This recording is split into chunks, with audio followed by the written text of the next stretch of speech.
Okay. Hello, we are live.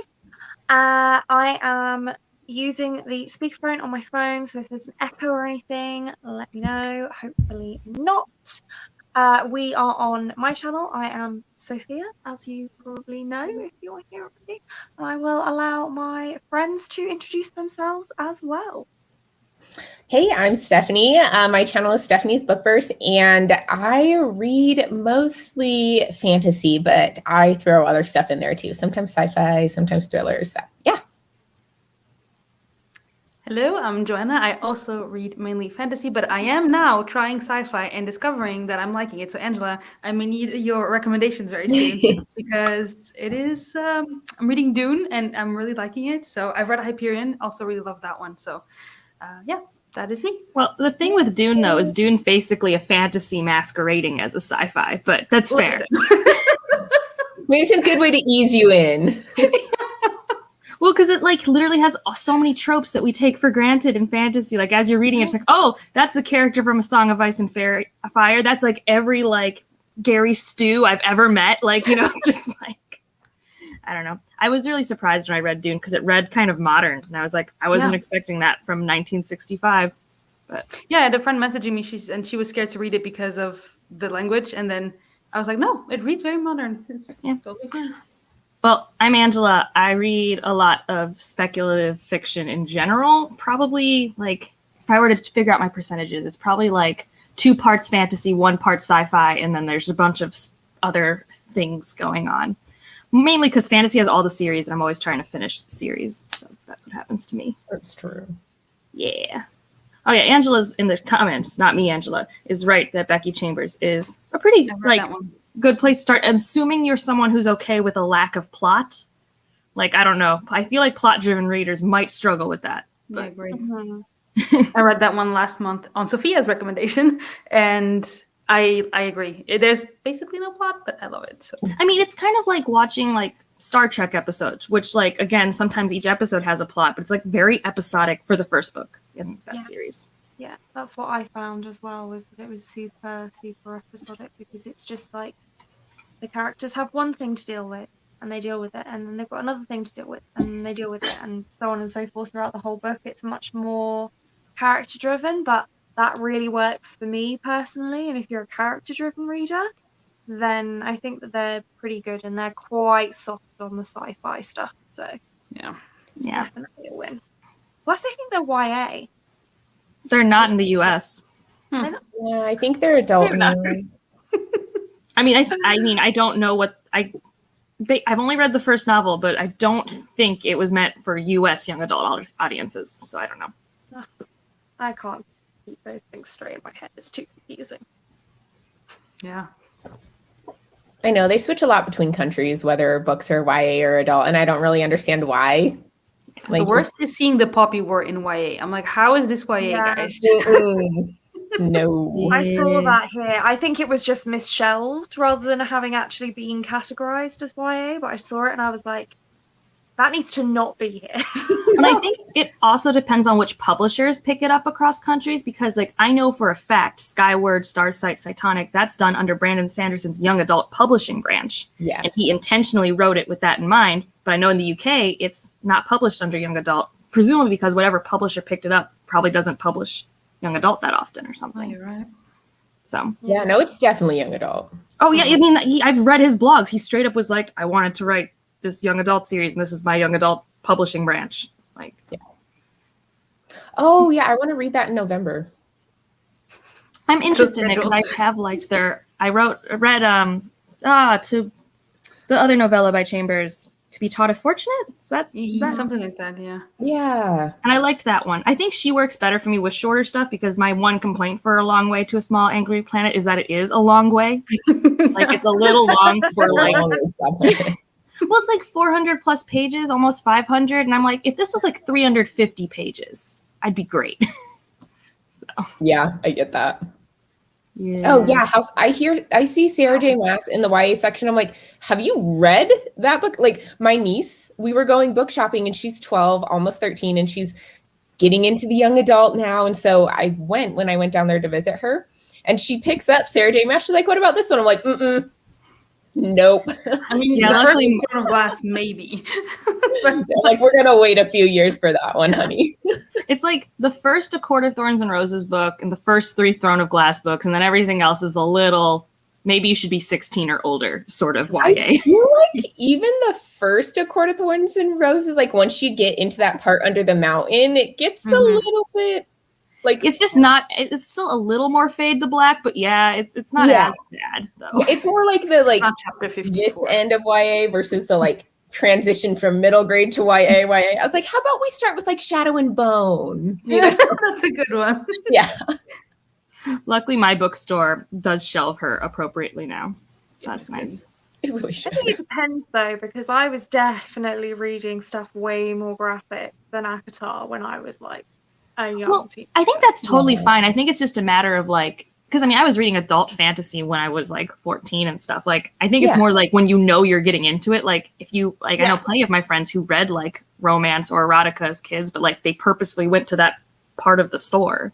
Right. You know, like Yeah, I agree. 'Cause, I mean, she's literally just coming out of middle grade. And I'm like, well, I stopped reading middle grade when I was like Yeah. in second grade, you know? So it's a How little it bit stopped. different. Yeah, exactly.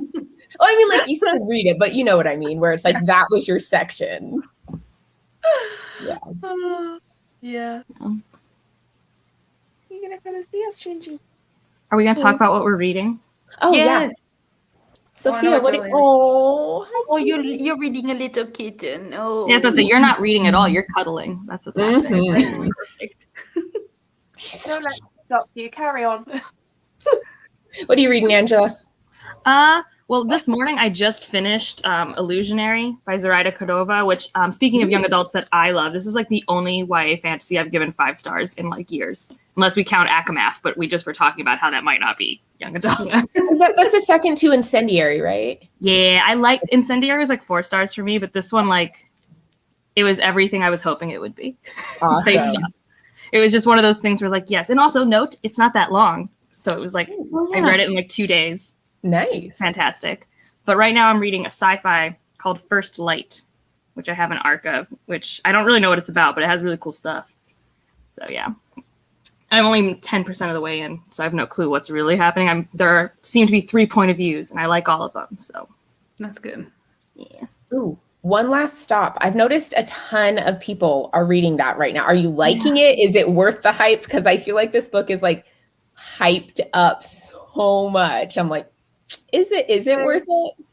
I read it last month and I really liked it. Yeah, It's kind of, it's an easy, like super, the heck? Yeah, I'm also surprised. Max with Tampax. Just in Fine. case she needed that. We're good. Thanks. Tampax is blocked. I've never That was very experienced random. something like that on my channel before. It How was bizarre. This happens a lot on other sprints I was at, and sometimes they just keep them and laugh at all the bad pictures because they always have really bad, like that was obviously an ad, but there are some people that was like, I don't know, it was like, what's the one politician that's always made fun of in the UK with the blonde hair that's really bad? What's his Boris name? Johnson. Yeah, it was like Dick. My Boris husband's, like, saying it or over here. something. But yeah. Oh, I'm also excited for the next Zoraida Cordova. I almost picked it up because it's on my Kindle, but I don't know. It feels like it's too soon. I just finished Illusionary. Oh, wait, is that the inheritance of we're actually Arcadia reading that. Divina. I'm part of a book club and it's our pick for October. We're gonna be Yeah. reading that for October. And I think she might be joining the live show. That would be cool. I think she might be. Zoraida Cordova also has 3 romance books that I found, and I might pick up her romance books because those are my favorite things are her scenes like that she writes. And I'm like, well, maybe I will dip my toes into contemporary romance just for this. Right? Gotta try it out. I think Angela is talking about One Last Stop here. I enjoyed it too. It's like super fun and easy, and there's kind of like a sci-fi element to it, which I won't spoil. But yeah, I liked it. Cool. And I'm guessing that this might also be about One Last Stop, but it could also be about Zoraida Cordova's. I know we've kind of it's true for gone on both. tangents. Wait, Angela, did you finish? I don't remember. Did you finish We Free the Stars? Not yet, because that's my audiobook. I'm like halfway through that one. Okay. I also like, I couldn't read both of these at the same time because they both have very similar tropes, because then I'd be overwhelmed. But I just like, I started this in July and had to pause when I was doing all the indie book stuff I was reading. And then yesterday I just on a whim read it and I finished it this morning. Nice. But no, I'm really liking We Free the Stars. I'm halfway through on the audiobook now. Nice. I picked the first one up because of you. I got it yesterday, so. Well, hopefully you like it. I have no idea who has the same young adult taste as me because I barely remember my young adult taste. So now that Shinji has abandoned me, I am reading Assassin's Quest. And I was hoping to finish it today, and then I woke up this morning with migraine, so I haven't actually done any reading yet today. So I'm not going to be finishing it today, but oh well. Dude, you I'm might loving be it. finishing it today. I was about to say the end is the opposite of the beginning in terms of pacing. Yes. So you I might know, get. I've got like 9.5 hours at my own speed of the audiobook left, and it's 6 p.m. So Yeah, that doesn't. Yeah, seem that's true. You have a reasonable. lot less time left than I do. But we're going to read How about Ship of you, Magic Stephanie? together next month, and that is going to be, so Oh. excited. I like anything Robin Hobb. She's so good. Yeah. I still need to get to Ship of Destiny. It keeps not happening, but it's on my Kindle, so soon. Good. It's so good. I really like Ship of Destiny. It was so good. I mean, I've liked every book in that series so far. They've all been 5 stars. It's just like, I think I've had so many obligations, and it's like, 800 pages, and it's just like, I just need to start it. But Yeah. trying to like not have 7 things currently reading on my story graph, which is always a struggle. Yep. Yeah. Yeah, I get that. What about you, Joanna? What are you reading? I also wanted to finish my book today. Don't know if it's going to happen. I'm reading The Bitter Twins, which is a sequel to The Ninth Reign. I still And need to read the 9th Reign. I'm pretty sure you're I do going to like too. this, Angela, because it has like, this one especially has more sci-fi elements. So I mean, everyone's told me they think I'll like it, so I'm hoping so because I own them. I know. I got all 3. I got the whole trilogy, and I still haven't gotten to them, but I really need to because they sound so good. My Discord has decided we're going to start them in October. They've decided for me, so I guess That's- we have no that's choice. nice. Then. what about you, Stephanie? Oh, I am reading Pathophysiology, the biological basis for disease in adults and children. So I don't that's have going to be what I'm reading, unless I just like can't do it. And in that case, I have Dune that I will be reading if I need to. But my books, it's going to be my book's like an ebook. It's online, and so if I'm like looking up here all weird, that's why. It's because I'm like reading my book up on my other screen. I also want it known Nice. for people who've seen me on Sophia's channel for reading sprints. I'm not captioning a video today. I don't Yeah, have I was to. wondering about that before. And I was like, I wonder if Angela's going to caption the video today. No, I actually, before I went on vacation, I went through a whole like filming, editing, captioning spree. So I still have one more video that I don't have to do anything with. Still need to film again, but that's a tomorrow problem. So. Do you find that you need to caption your videos most of the time, like put in closed captioning? Because I find that YouTube actually does a pretty good job of I don't making like that them YouTube funny. doesn't punctuate or capitalizes, and I know a lot of people who like find that enhances their experience. Okay. And like since I've been editing them, because I've been editing them for like over a year, I've gone from like 10% of people using captions to like 30%. So people obviously use them, but I use there's a program called Otter AI, so that actually capitalizes and punctuates for me. So then I just have to fix typos. Ooh, I like that. Maybe Nice. I'll Google that and use Yeah, that. I mean, it 'cause does cost some money, but if you're a student, it's really cheap and affordable. I am a student. Yeah, it's like I think I pay Obviously. $50 a year. So I do that because I know, and also like I'm sure you guys are like this. Sometimes you don't want to like have sound on for a video. You're just like scrolling through and you're just like, I just want to know what's happening, and it's easier to read it when it's punctuated and stuff. That's true. Yeah, I know that YouTube really actually gets mine correct most of the time. Like, I mean, it won't spell the names right sometimes or that, but like, I don't know. Maybe it's like the accent thing. I mean, mine's okay. It's what happens to me that really frustrated me that made me switch to Otter AI is it takes so long for YouTube to do it, right? It takes them like 24 hours, and I want the captions to be up when the video's up. So in order to use YouTube, I have to have the video prepared 2 days ahead of time to make sure I have the captions so that Right. my video is accessible to everyone when it's up. And then sometimes it's like gives me Korean captions or Portuguese captions or things that are I have obviously never like had that happen. it's happened to me like not a lot, but enough times where it's either no captions or a foreign language, which obviously I'm not speaking another language. I have a pretty understandable English accent, and like it would just stress me out. So doing Otter AI, those captions are done in like 2 minutes, and then I'm set. Okay, I should do that. Yeah. It's just YouTube being lazy for $1 billion corporation, you know. Yeah. Fair warning, I'm probably going to order takeaway during these sprints and have dinner, so Do any it. suggestions are welcome. Probably be gross and have something like McDonald's or something like that. Oh, we got at work we'll order takeaway or takeout. I don't know what you call it. Yeah. Takeaway. It's called takeout in the US and takeaway in the UK. Don't know why. Yeah. I don't know. But we order DoorDash every Friday, which is kind of like takeaway. And we got Vitality Bowls, which are like acai bowls. They were so good.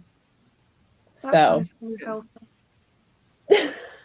Did you say that's too healthy? I said that sounds so healthy when I'm sat here going, yeah, I'm going to order a McDonald's.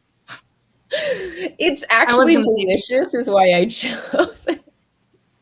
So to say, like, I do have like my one healthy takeout, which is like this vegan taco salad that I like adore. Right. I mean, it's like I don't pick it because it's healthy. It is nice to find the tasty, healthy takeout options so that you can get that serotonin without like destroying your week of food. Yeah. But yeah, I agree with Chris. Pizza's pretty good. That's true. Ooh, The Secret History of Witches. Who did I just see talking about it? And it sounds really good. I don't know. I need to look at a cover because I feel like A Secret History is like bringing me the other cover. Yeah. No, it's the one where the girl's like in the wind and it's kind of like a purplish. Oh, you're right.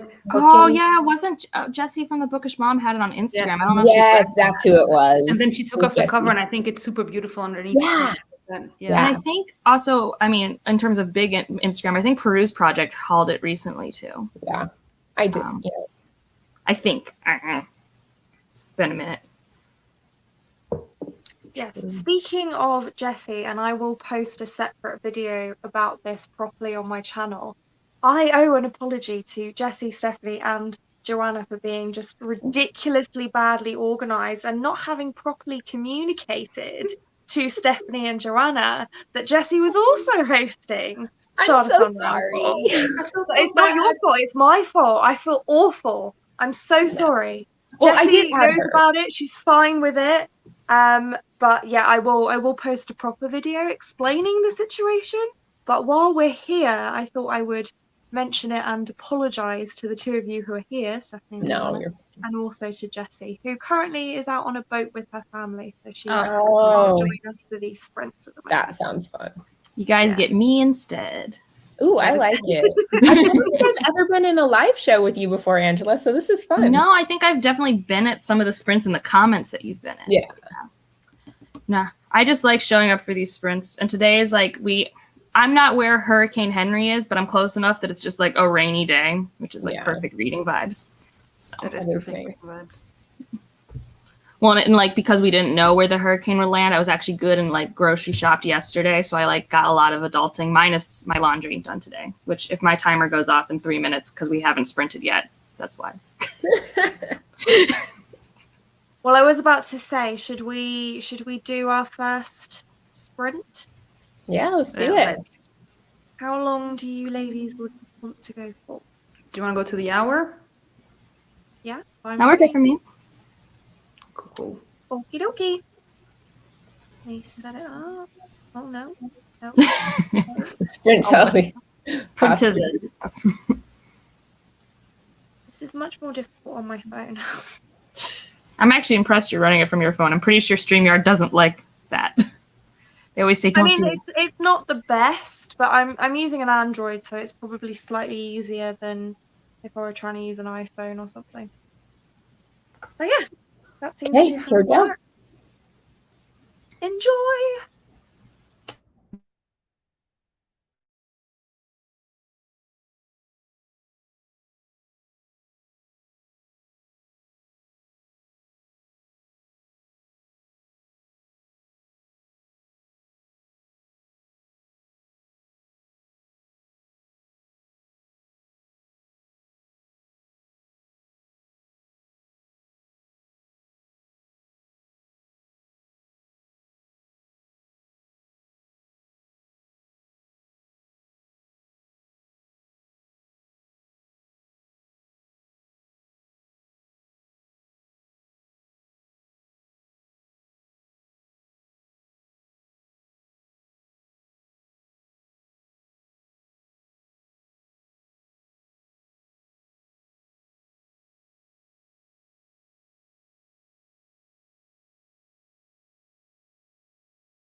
Hello. Hello. Eating, sorry. You got pizza? KFC. Oh, nice. You know, the original KFC is actually in Utah, not in Kentucky. Yeah. Interesting. Fun fact. I could tell that you swapped over to June, I think. Stephanie, was it June? Yeah, I was like, well, I didn't want to jump into a new section because I was reading through the book and it was like, okay, now we're going to get into this. And I'm like, yeah, no, we're not. No. We're going to wait on that. Next time. Yep, exactly. I love it. I started reading the new section and it's like, oh gosh, how did it go? I was so annoyed. It's like the adaptive immune system has its own vocabulary. I'm like, thanks. Yeah, immunology is alphabet soup. I know. I'm like, why? Yeah, I don't understand it very well. I just know there's lots of letters and So many. I feel like I understand the basics of it well, but then once they're getting like, okay, here, you got the basics. Good job. Here's what everything is. I'm like, no. But that's fine. Oh, yay. Look at her go. 2 chapters. I read 2 chapters too. Go us. I don't even know. I was in the middle of a chapter and I'm in the middle of a chapter again.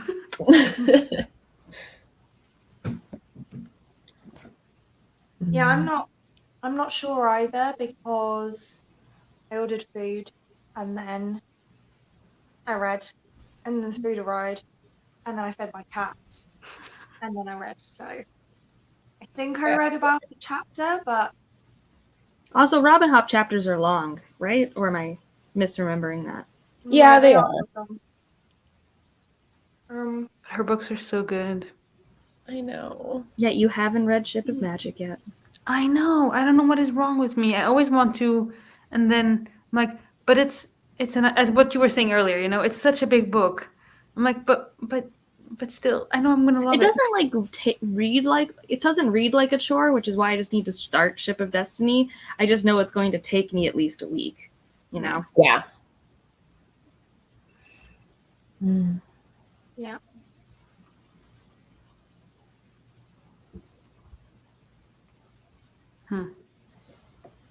Oh, I'm never going to be awake again.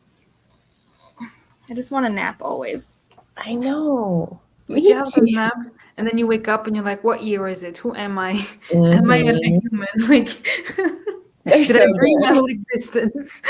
It doesn't happen to me all the time, but when it does, it's so disorienting. I think while on vacation, I took a nap in our cabin, and Ryan, my boyfriend, came in, and I was, for a good 30 seconds, I didn't know where I was, who he was, who I was, like what was happening. I was just like, what time of day it is?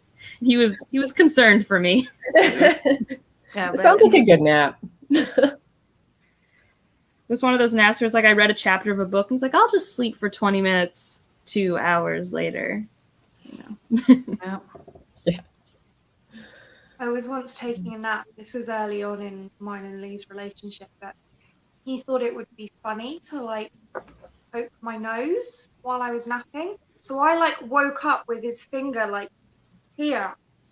Freaked me the hell out. I was like, what? Why was that necessary? I don't know. Yeah. Ugh. Yeah, my roommate did something like that one time. She came very close to me when I was sleeping, and I don't react very well. So I cussed her out in French, and then I realized she didn't understand what I was saying, and so I translated everything. Was this a BYUI? Yeah. And you cussed her out in French? Yeah, I did that so many times. Especially the first month I lived there. I was still so used to speaking French all the time, so I would wake up and I talk to my roommate full sentences in French, and then she's like, "Jen, I have no idea what you just said." I was like, oops, sorry. That's awesome. That full immersion. Oh yeah. Oh. I told Joanna this the other day when it happened, but I think you'll find this amusing as well, Stephanie. You remember how after the Alloy of Law live show, we were chatting about the Mormon Church. Yes. Well, the other day, I started watching a YouTube video, and the advert I got was for the Mormon Church. I know, they listen to you. When I first started watching BookTube, every single advertisement I got was Mormon Church. I'm like, dude, like I unnecessary. haven't gotten a single one. I think they know. They're like, nope. It's like, I guess we'll find out what happens to me now. Yeah. Right. Get one Angela, message. start looking at your phone. Well, like it's better now because now you can actually tell them they can't like sell your data for free, because that's how they would do it, is, you know, Facebook Messenger or whatever listens to you, sells it to an ad company, and a cycle. But like once I was just talking to my mom on the phone, not on an app, just on the phone, about how I needed to get like Drano for my sink, and suddenly all of my ads were just plumbing. I was just like, this is excessive. It's so scary. Like, No, I just had this happen, like a couple days ago, where I'm starting a new clinic, and we went to a scrub shop to pick out scrubs. I didn't Google anything. I didn't do anything like that. We went to the scrub shop, and that's all I get now is scrubs advertisements on my Instagram. I'm like, yeah. And like, I guess I don't think I'm as freaked out about the targeted advertising. I just don't like that people get to use my stuff for free. So I'm glad that we're starting to get some like agency of that. Yeah. So, it's like you didn't even put it into that particular like site either. Like it wasn't anything Instagram related, and I didn't type anything into my phone. It's like they're actually listening to you and tracking where you go. I used to turn off the microphones on all of them, but in order to post on Instagram, even if you're not posting video, like on stories, you can't post on stories without the microphone being on, even if you're just posting a picture. It's super frustrating. That's so and like weird. I don't have like the spoons to turn it on and off and like, you know, do all that. Yeah. You don't have the what? The spoons, sorry. It's a phrase that's been going around. It's like, if you have a certain amount of like bandwidth in a day, and like that means you have a certain number of spoons, and like when people say I don't have the spoons, it means they've just like run out of bandwidth to do stuff. I don't know why, but that's a common phrase around here now. You don't have the what? Never had that one before. Well, you know, yeah, it's basically a lot of people who like. It's usually a lot of people who like talk about their mental health and stuff. It's like I don't have the spoons for that today. I've run out of energy over it. It's that type of thing. I was just like, what do spoons have to do with it? Maybe it's like when, you know, does this happen to you guys? Like there's always like a silverware item that runs out the fastest. And for me, it is spoons. And it's just like, well, I don't have that spoon, so I can't like have this soup or cereal or whatever. I just don't want to have to wash a spoon. Yeah, like it's literally like I'm at the edge of my limit, can't no more. It's like we're done. I like it. I'm gonna start using that. Yeah. It's not mine. It's somewhere in the world. Well, you will be getting credit if I use it publicly because you're the one who educated. Exactly. Yeah. There's also like, have any of you guys ever played like that camp game called Spoons, where like there'd be spoons in the middle of the table and you have to like grab them? Oh, that was the best game. I don't know if it's related to that either, but that's another thing I think of. That got violent. Oh, that's yes. That's so fun. There's always one less spoon than the people available, I think. So someone's always, it's like musical chairs, but way worse. Yeah. And there are cards involved, I think. Yeah. Mm-hmm. It's cards. I feel like that sounds familiar now. You're 4 of a kind, and once you have 4 of a kind, then you grab a spoon, and then everyone has to grab a spoon. Yeah, that does sound familiar. Oh, that was violent. I think I scratched someone like pretty bad one time. Oh, yeah. They were bleeding and stuff. That was, yeah. Dude, one time I grabbed all the spoons and just chucked them. Oh, everyone was just dying. They were like punching each other. I was like holding my spoon, just like, dang. People get very excited about their spoons, apparently. Oh, it was fun. I mean, spoons are the best utensil, in my opinion, but I eat a lot of spoon-related food, so. My husband eats everything with a fork. Like, he eats ice cream with a fork. What? How? I don't know, but he does it all the time. No. Melvin eats everything with a spoon, like everything. Well, see, that makes more sense. Yeah, more sense than a fork, yes. Yeah, it seems like it's more versatile, and I don't like sporks. Whoever thought sporks were going to be a thing, I don't like them. KFC thinks they're a thing. Yeah. Yeah, KFC thinks a lot of things should be a thing. I don't love KFC. If we're talking fast food, my favorite is Wendy's. That's where I go. We Get don't the have chicken much of nuggets that and a over frosty. Ooh, Frosties. Frosties. Oh yeah, you here. guys don't. Wendy's in the UK, but not many. Let's say KFC is Wendy's. everywhere. What? We Yeah. don't have them either. It's been since 2015 since I've had a Frosty. They're good. That's what weird because back when I could go to Venezuela, and this is like 2001, like I'm pulling back memories. They had a Wendy's, and the only thing they sold at first were the Frosties. Like they didn't have any of the other food yet, but they had the Frosty. Good call. Good call. So it surprises me. Not messing. Yeah. Yeah, No, all Wendy's we is have from Ohio. Oh, cool. Wait, where are you from, Angela? Born and raised Cleveland. Cleveland. Okay. Yeah. Yep. But it was Wendy's started in Columbus, Ohio, which is where I went to college. Nice. OSU. Ugh. Dun, dun, dun. I might have to all we switch have here books. is like McDonald's and Burger King. Why do you need And to switch Subway. books? Well, I'm first just one. I don't like McDonald's or Burger King, so I'm just feel bad. I'm just like, oof. Yeah, it's all we have as fast food. Like, that's it. I love Taco Bell's. Is a Frosty a milkshake? Oh, you poor person. It's don't it's a know frosty.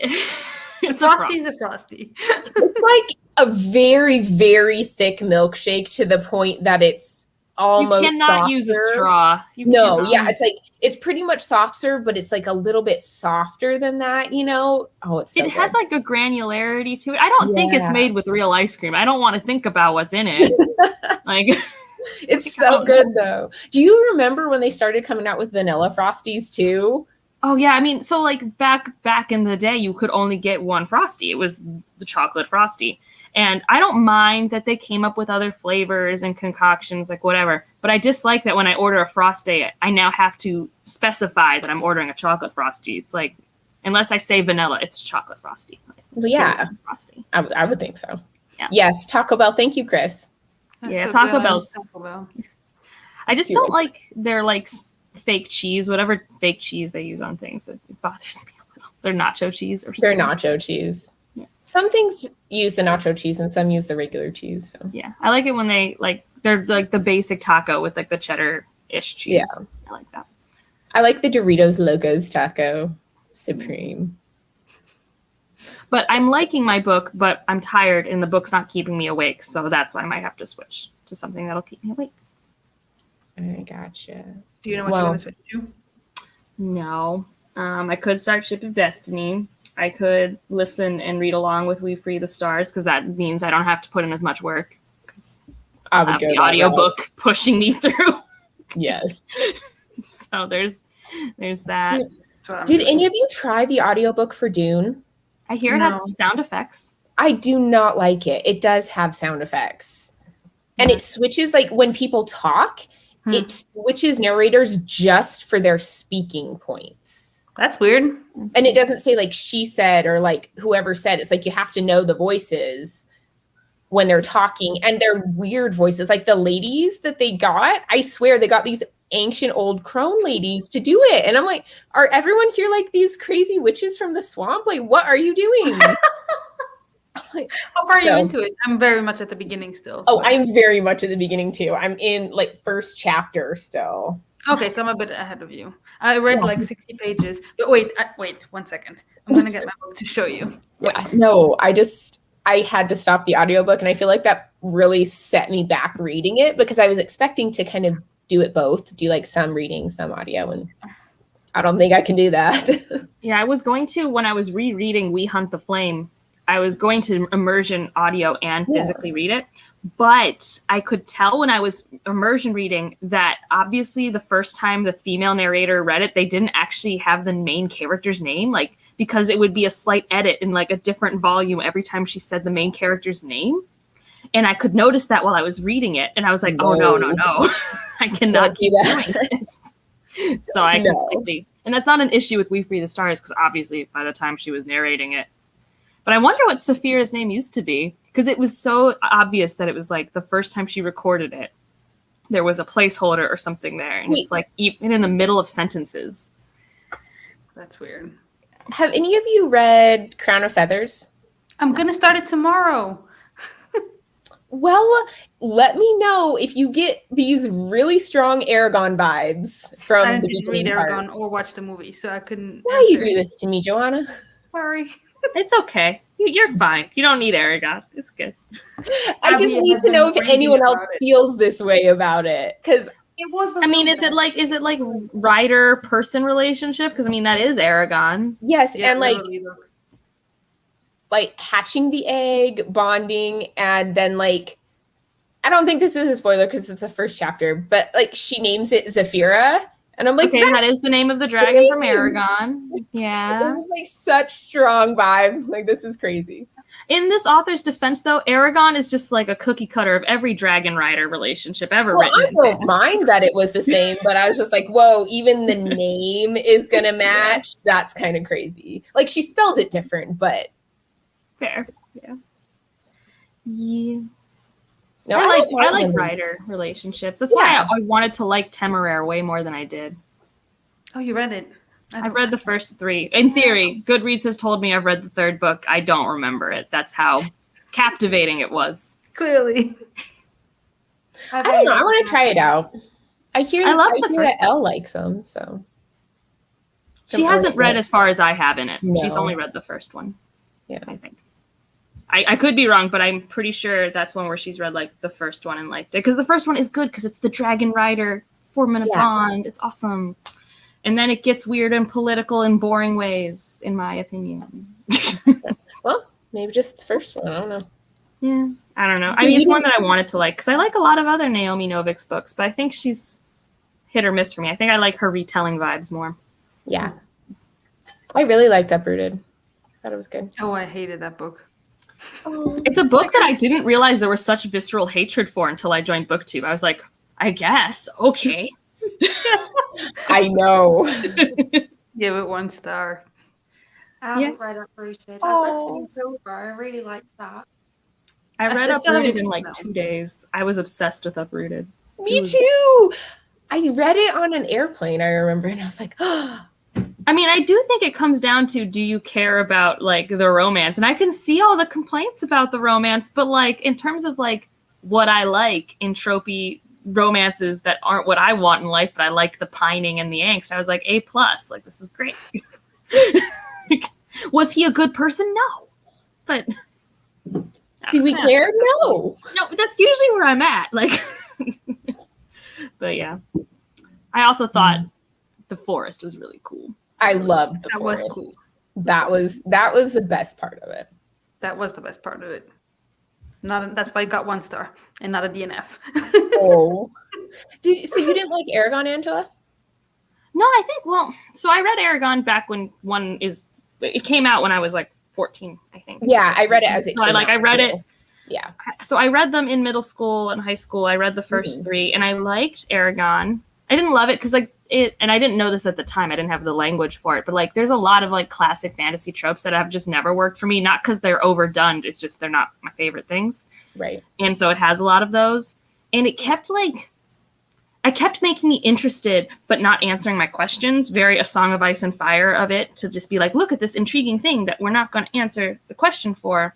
And then Brazinger came out when I was in high school, and it was really long. And we spent way too much time with the dwarves. That's all I remember. Like, I remember his cousin's in trouble somewhere. I remember he kind of maybe has like a secret sibling. There's dragons. Oh, and that's Eldest. Yeah, Eldest had that one. And I didn't hate Eldest. My mom straight up skipped all of the cousin chapters in Eldest. I was like, Mom, you can't do that. She just skipped them. She's like, no, boring, not gonna do it. I was just like, just skip them all. And then I read Brazinger. And that was back when we thought it was a trilogy. And he's like, psych. Yeah. And then Inheritance came out while I was in college, and I barely read in college, and I wasn't interested. And then by the time I could read again, I was like, eh. Yeah. Yeah, I'm exactly the same. I've read the first 3. I don't remember anything about the 3rd one, and I have the 4th one. I've got them all. I also I remember there's like a love interest with an elf, and she's like really mean. And I'm like, what's happening? I know. I never really understood his obsession with her. Like she was like oddly like abrasive, and I kind of get it. She's immortal. He's like a kid, so like I'm not saying I ship them, but she's just like, yeah. Like I don't understand why he continually pursues it when she makes it very clear that it's a hard no. like yeah. There's there's a lot of little things I remember, and it's definitely one of those series where like it was written by a teen, which fair. An editor really should have cut it down. I don't know why they didn't. Like they're all like they keep. Well, it was self-pub originally. Yeah, but once you self-pub the first book, you can get an editor for the other ones. Right. And it's not the first book I have the pacing issues with. It's the third book. Yeah. I liked him. I liked him a lot, but I feel like I read him before I read a lot of really good adult high fantasy. Like I'd read Lord of the Rings, which also very, very slow and like a lot of extra description and stuff. But I don't know. I loved him when I was younger. I don't know what I'd feel like reading him again now, but. What's interesting is so I picked Aragon and Northern Lights Golden Compass at the same time. Like I went to a bookseller and was like, I like Harry Potter. What should I read next? And these were the two books that they gave me. Yeah. And my version of Golden Compass had the polar bear and Lyra on the polar bear with Pam as a little mouse. Yes. And that cover did nothing for me. I was like, okay, I'll read this book, but I don't know what this cover is. And Aragon has that very pretty picture of Sophia. And I'm like, ooh. And it's like this hardback. The other one was paperback. I'm like, this looks cool. And I'm obsessed with his Dark Materials. I still reread it as an adult, and I love it. And Aragon, obviously, I have just feelings about. I don't know. I read his Dark Materials when I was really young. I think I was a third grader. Oh, I read it older than that, yeah. I liked the first one a lot. Like I loved the first one, but I feel like the second and third got into a little bit more deeper themes, and you kind of had to understand a little more than a third grade, like 8-year-old would understand. So I didn't really like the last two, and I think that's kind of put me off from the series, but I remember loving the first one. No, the first one's definitely like middle grade vibes, and the second two are like upper middle grade, lower young adult. And like, yeah, it just had a lot of like religious, political themes. Like looking back on it, I'm like, it had a lot of religious stuff in there that you wouldn't necessarily get unless you understood religion a little bit. And like as a kid, I kind of knew it was there, but the parts that I cared about was in the second book you get Will, and I loved Will and Lyra. And then that was the series that like taught me that books can have stakes and like heartbreak and like emotions, and that's why I love it. So I mean the religious themes, like I guess I do align with a lot of the thematic content about like institutional religions and how they can, you know, not serve the theme of an actual religion and actually be counterproductive to the spirituality. Like I guess as an adult, I do not disagree. But as a kid, I wasn't thinking like that. Yeah. Wasn't like the part, I guess I shouldn't say anything. It's this way. Yeah. Yeah. But no, I love that trilogy. I made Ryan read it as a 30-year-old, and he loved it. He loved the first book, you know, with the polar bears. Mm-hmm. He enjoyed that. He was mad at the show's portrayal of that scene. He's like, it's not as clever as the book. And I'm like, just let them CGI stuff. Just like, let it happen. I never watched the show. I'm liking it. But. Good. That's awesome. I hear it was really well done. It's not over yet. They still have to do the third season. And obviously COVID, you know. Yeah. I do still think that Lin-Manuel Miranda was a very strange choice. I think that was one of those things where they were smart and for the most part chose the right actors and actresses for the part, but didn't have that many famous people, right? Like and I think that was the one where it's like this person really loves the show and really wants to do it, and it is huge name recognition, and it was near Hamilton. So, what did they cast him as?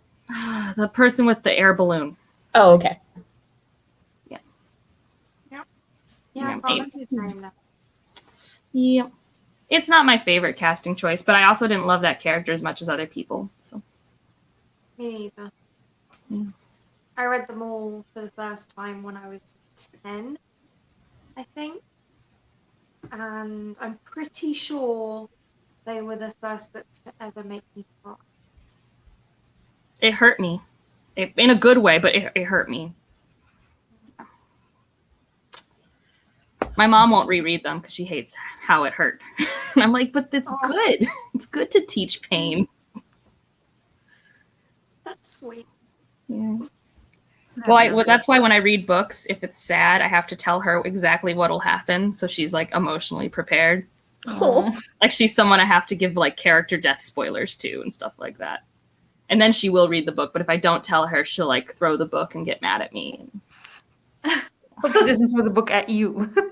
Well, not at me, no. She would actually never do that. But you know what I mean? Like that type of like anger. It's like, how dare you let me grow a connection to this character without warning? Imagine if she threw a Rhythm of War at you or something. You would. I actually don't give her warnings for Sanderson, even though she knows what Sanderson can do, because she's been reading Sanderson as long as I have. And she oddly enough doesn't get as mad as she normally does when Sanderson chooses to be a little cruel. So, which is surprising to me. Meanwhile, my stepdad didn't continue Mistborn Era 1 after the first book. So. Oh.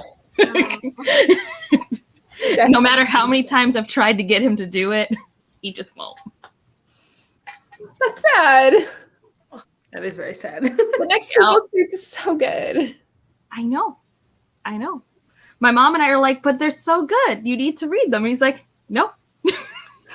Not gonna. Not gonna. Because of the death? I'm like, is it because of character death that he decided not to? Yeah, it's because of stuff. Yeah. If you know, you know. Yeah. I'm pretty sure anyone who's read the book knows exactly why. So, but I'll proceed to be vague.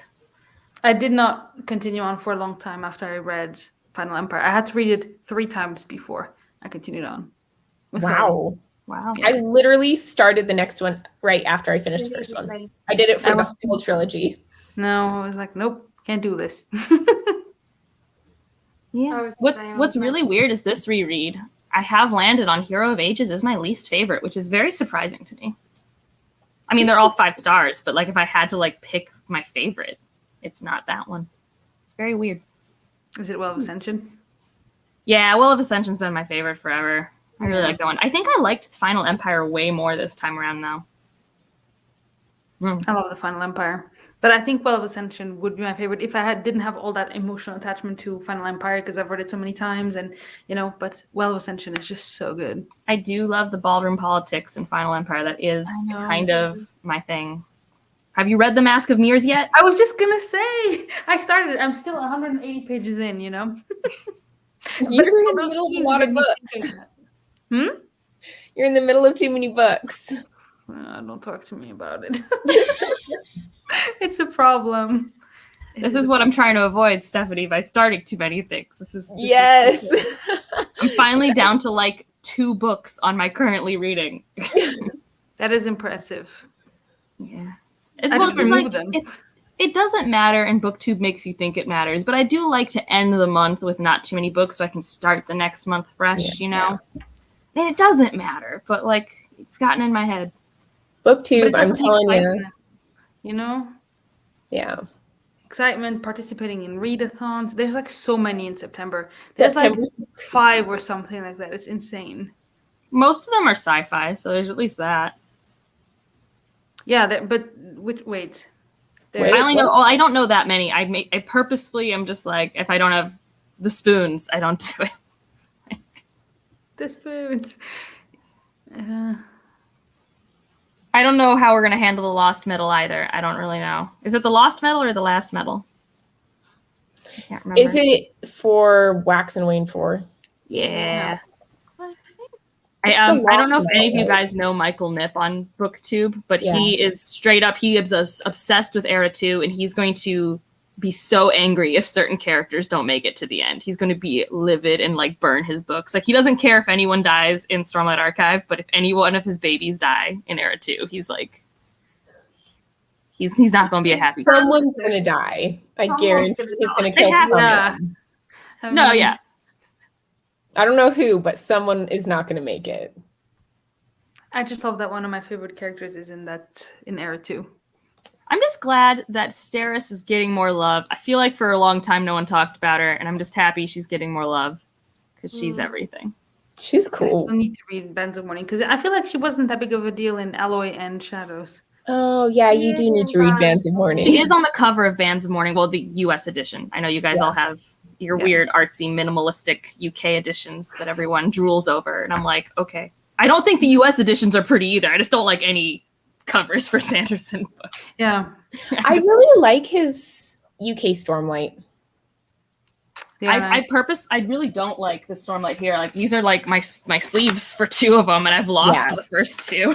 Like they're not on my books either. Yeah, I Melvin don't know thinks why you they're would hideous. choose those ones. Like, they look like old school Wheel of Time covers. which is what they were going for, so they've succeeded. But I know, but why? We're not 30 years ago. you need to remember that Brandon Sanderson loves the Wheel of Time for some ungodly reason. I don't get it. I don't. I'm 6 books in. I don't. But Oh, I'm reading Wheel of Time, so I can read Sanderson's books at the end of Wheel of I Time. keep being told it's worth it, so I keep Yep. going. I'm starting it next month. I'm so nervous. You might like it. You like some tropes more than I do. That is But true. I am nervous for you because Sophia has not been liking it. That is true. Ooh, German edition Stormlight Archive. Must Google. Yeah, I'm excited because I think Elle's gonna have the video where like she shows all the covers, and I'm very excited to see what she finds. It'll be good. Some of the Chinese editions of his books as well. Oh, whoa. They're pretty. They're Yeah, so they always pretty. have pretty covers, the Germans. Oh my gosh, stinking Germans. They're Share. the best covers. We can blame Klaus. Okay. Klaus, it's your fault. Klaus doesn't even like the Stormlight Archive. No. Even Well, better. I love these. Can we steal them? If you want them, whenever I come to visit you, I'll buy them. I mean, you can Bring get them. You can't read unless you can read German, though. The words My inside husband probably can won't be read German. useful. I'll My buy them for husband you can if read you them. want. I'll put them in a suitcase. Bring them. Oh my gosh, I would love you forever. Well, whenever we can. What's the one? There's another version though that's really cool. Is it Polish or something? They're like the ones that Elle has on her shelves that are like painted on hardback, and they're real pretty. Polish But Stormlight aren't they- Archive? Oh, I yeah. don't know if it's yeah, Polish yeah. or Yeah, Russian, I think, for Storm. it might have been the Russian, yeah. Yeah. But those ones, I really like the Way of Kings for that one. It was cool. So, yeah, but I am in the United States, so I just keep in. Whoo. The Rhythm of War. This was why I was excited when he did start his leather-bound collection, because at least they're simple and like classic, and I'm like, okay, these are ones I can collect. Yeah. I think the only Yeah. covers I really like are Elantris and Warbreaker US editions. I know not everyone likes them, but I like those two. But this all is to say, Steris is on the cover of Bands of Mourning. Oh, yeah. That's how we got here. Yeah. And like when I was reading Era 2 for the first time, at first, like I think most people, I'm like, Steris, what's your deal? Like, okay, whatever. And then the third book happens. I'm like, oh, I am Steris. Oops. Yep, that was me too. I was like, I can relate so strongly with you. I had that with Vivenna. It's just like, I feel called out. Yep. Did you say you have that with Vivenna, Joanna? Yeah, I had that because of how when she starts questioning things, and I was like, "You're so annoying! You're so annoying!" And then I was like, "Oh, I was Vivenna like in 2017."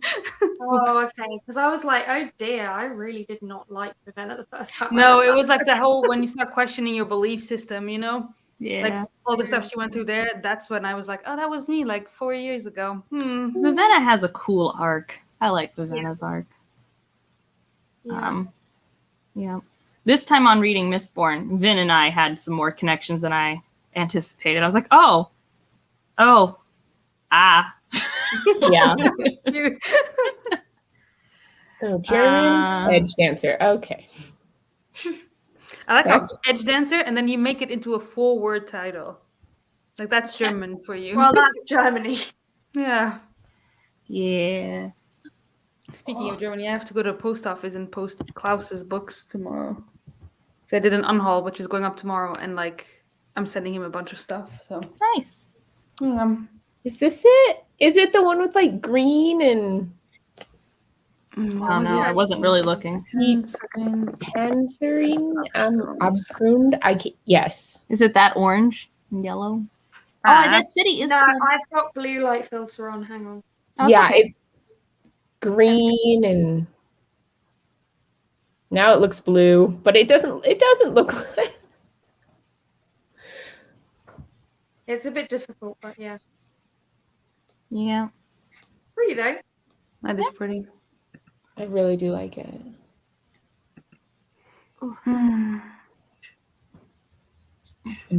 Brando Sando. Oh, my alarm going off meant I had to go get my laundry. So are we sprinting soon so I can go get my Let's do it. Yeah. I'm glad you did that last We time. go until 4 Reminded me o'clock. to do mine. Yeah. Yeah, I'm gonna get my laundry, make a smoothie. It's all gonna be great.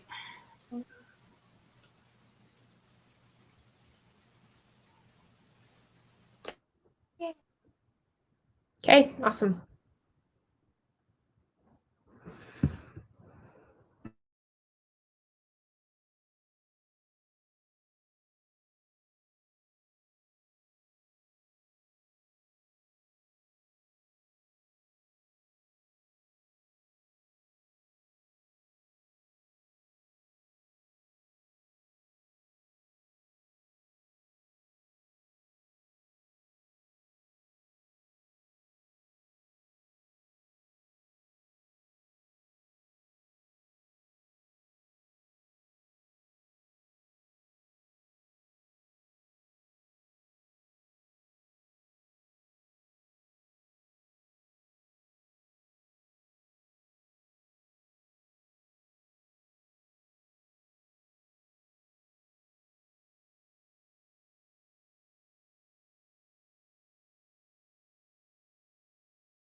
Hello. Hey. Joanna, are you awake?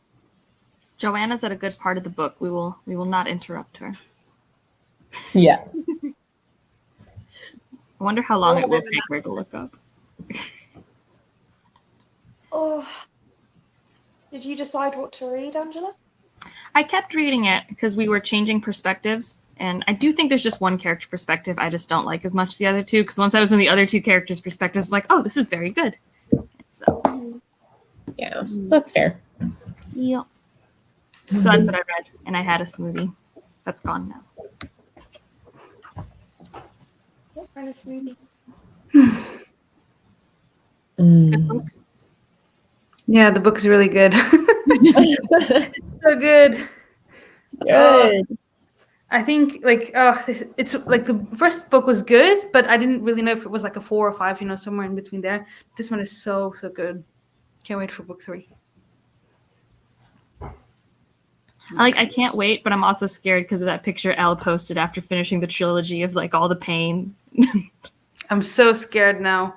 Thing is, you guys were mentioning earlier, like you like when there's connection between animal kind of like animal companion, and like I'm really worried.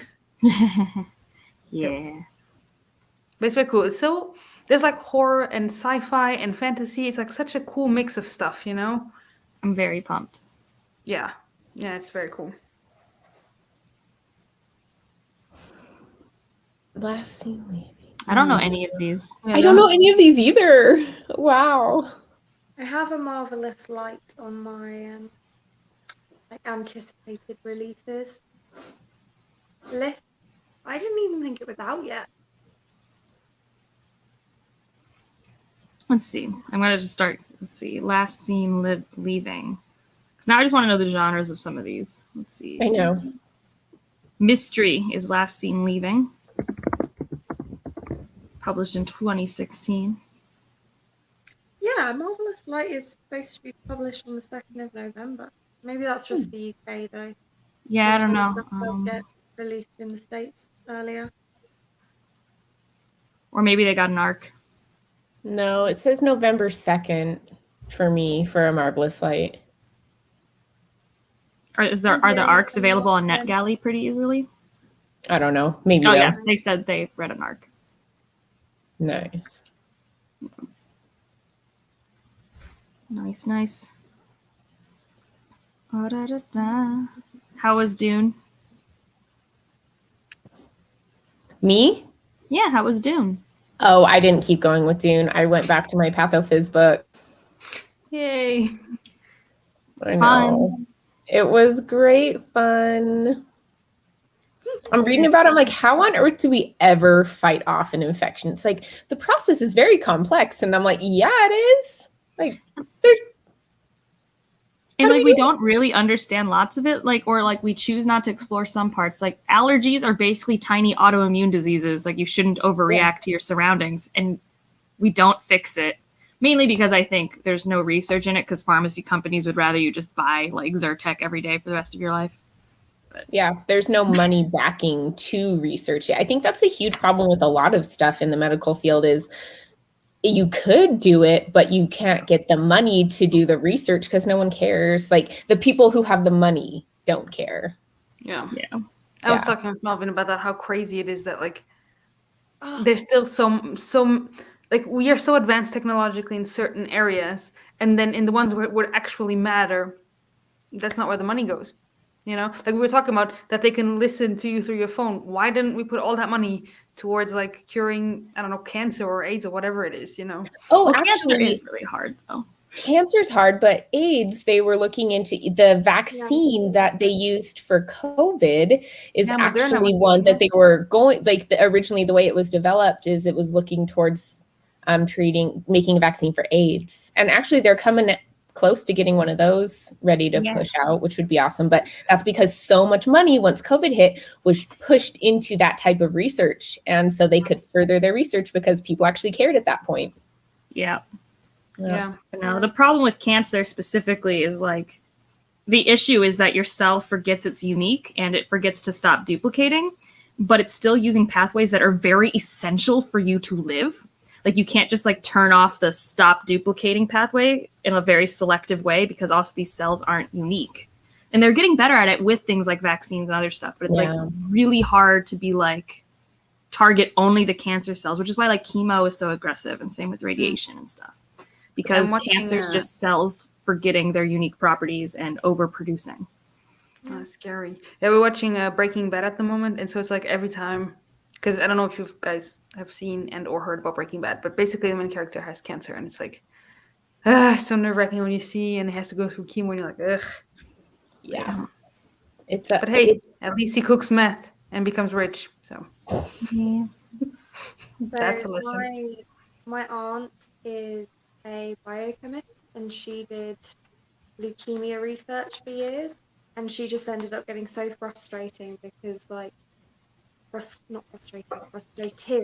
because she'd spend all of her time being pushed to like publish papers so that they could get more funding to do more research. And it was just this cycle that they weren't making any progress because the emphasis was always on getting the money to do the research rather than doing the actual research. Mm-hmm. Yeah, and that's like a thing that's why I'm moving away from research, like for my next thing after my PhD. It's just like I don't want to have to beg every 4 to 5 years to get money to do a thing. And it's just like and it's frustrating because a lot of people who want things to work, they like want science to like make sense and they want to be like, we're gonna get here in X time and we're gonna hit these milestones, but like that's not how science or discovery has ever worked.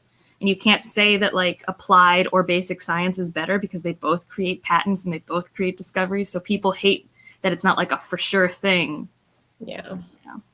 And it's also what leads to like the US having really high drug prices, which I don't agree with, and they take advantage of it.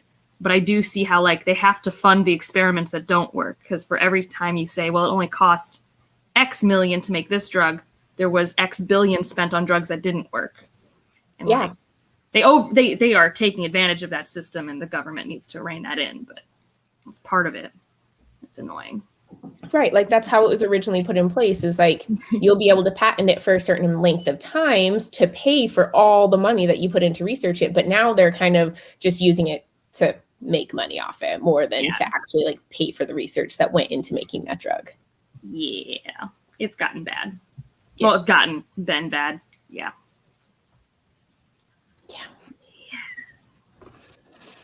Fun, lively topics. How's Assassin's Quest? Another lively, happy Seriously. book. I love it so much.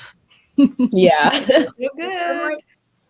I'm here, so I've read like this portion, or I've got this bit left. So I'm on page 336, and my copy is like 837-ish pages. So I've still got the vast majority to go. But I'm loving it so good. I'm glad you're loving it, because I was scared you would find the beginning too meandering, because a lot of people complain about that, how the beginning is like so like, you know, but yeah. But this is the thing, like so many people said that Assassin's Quest is like really slow, and I don't disagree. It is slow, but I liked it anyway. I feel like this year is the year I'm discovering that I actually really don't mind slow books, and I thought that I did, but like with Jonathan Strange and Mr. Norrell, that's like one of my favorite books this year, and it's so slow, like virtually nothing happens. It's like 1,000 pages of not much happens. So yeah, I'm loving it. I don't even care that it's like meandering, which does also make me think like maybe I should give Lord of the Rings another go at some point, because that was like my main complaint with it when I read it as a teenager was, oh my gosh, this is slow, so slow and meandering, and we're not getting anywhere. Like maybe that just doesn't bother me anymore. I was going to say, I think that complaint won't exist for you now, especially if you're doing fun with Assassin's Quest. Yeah. But then having said that, book 3 of The Wheel of Time, I was like, oh my goodness, come on. Can we just have some progress? But that's funny, because I think book 3 for me, I thought was the tightest paced book. I'm like, oh, we're actually getting stuff done. It's only 600 pages. Listen, if you thought that was long, Well, this is That's the not thing, even the I slog. also that book 3 was just following storylines that I really didn't care about. And then I started book 4, and it this is not spoilery, but it takes a small step backwards and does like the end of book 3, but from different perspectives. And I was Ooh. like, I don't want to be here. I had enough of that in book 3. Can we move on? Don't need Please. that. book 4 was what made me switch to the audiobooks, which I know you're already listening to, but before that I was only physically reading them. And book 4, I was just like, oh my goodness, there's just so many words and my eyes are tired. I just want to finish this book. My Kindle says I have 4 hours left. Can I finish this book? I switched to the only audio. I thought I'd immersion read, and it's like, nah, I don't care if I missed a person's name. If it matters, it'll come to me. That's what I always start off immersion reading them, and then I'm like, I don't care enough. No. I'm so nervous now. Stephanie and I are starting the slog this fall. Should be fun. Ooh. I've only heard negative things about the third book, but good luck to you. As someone who hasn't read anything in that series. I haven't either. I own the first one. I was all set to read it because I thought it would, I like Sarah J. Maas, but I'm like feeling that like fantasy romance, and a lot of my friends who like her have been liking this, even my like in-person real life friend. And then the third book happened, and I'm like, wait, and it's not a trilogy, and people didn't like it, and now I've lost like all desire to pick it up. Yeah. Like I read the first book, and I did like it, but it does make me nervous. But then I think that again, most people's complaints about book 3 is that it's slow and meandering. So I'm just confused. Yeah, but I've heard some quotes about the meandering part from Jashana, and it seems like it's not the fun type of meandering. Yeah. I've heard they don't like the main character. Yeah, the main character is very frustrating in the third book. That's what I've heard. And I've heard like some of the dialogue can be very frustrating. Like a lot of what that I know is there's like this dinner conversation, and it's like about food and then sexual innuendo, but it has to do with like lasagna. Which why is lasagna in this book? But like, it's not weird. That's what I'm saying. Like these are the type of things that I think people are like, what? Lasagna is a weird one to use for. Or maybe it was casserole, but it was a weird food, and then sexual innuendo came from that. Casserole. Yes, I think it was like a meat casserole or something, like, I don't know. I guess if you want to, you can make anything dirty. Yeah. But I think it was somewhere in there where things weren't happening and it wasn't like sexual tension. It was just like weird banter at dinner.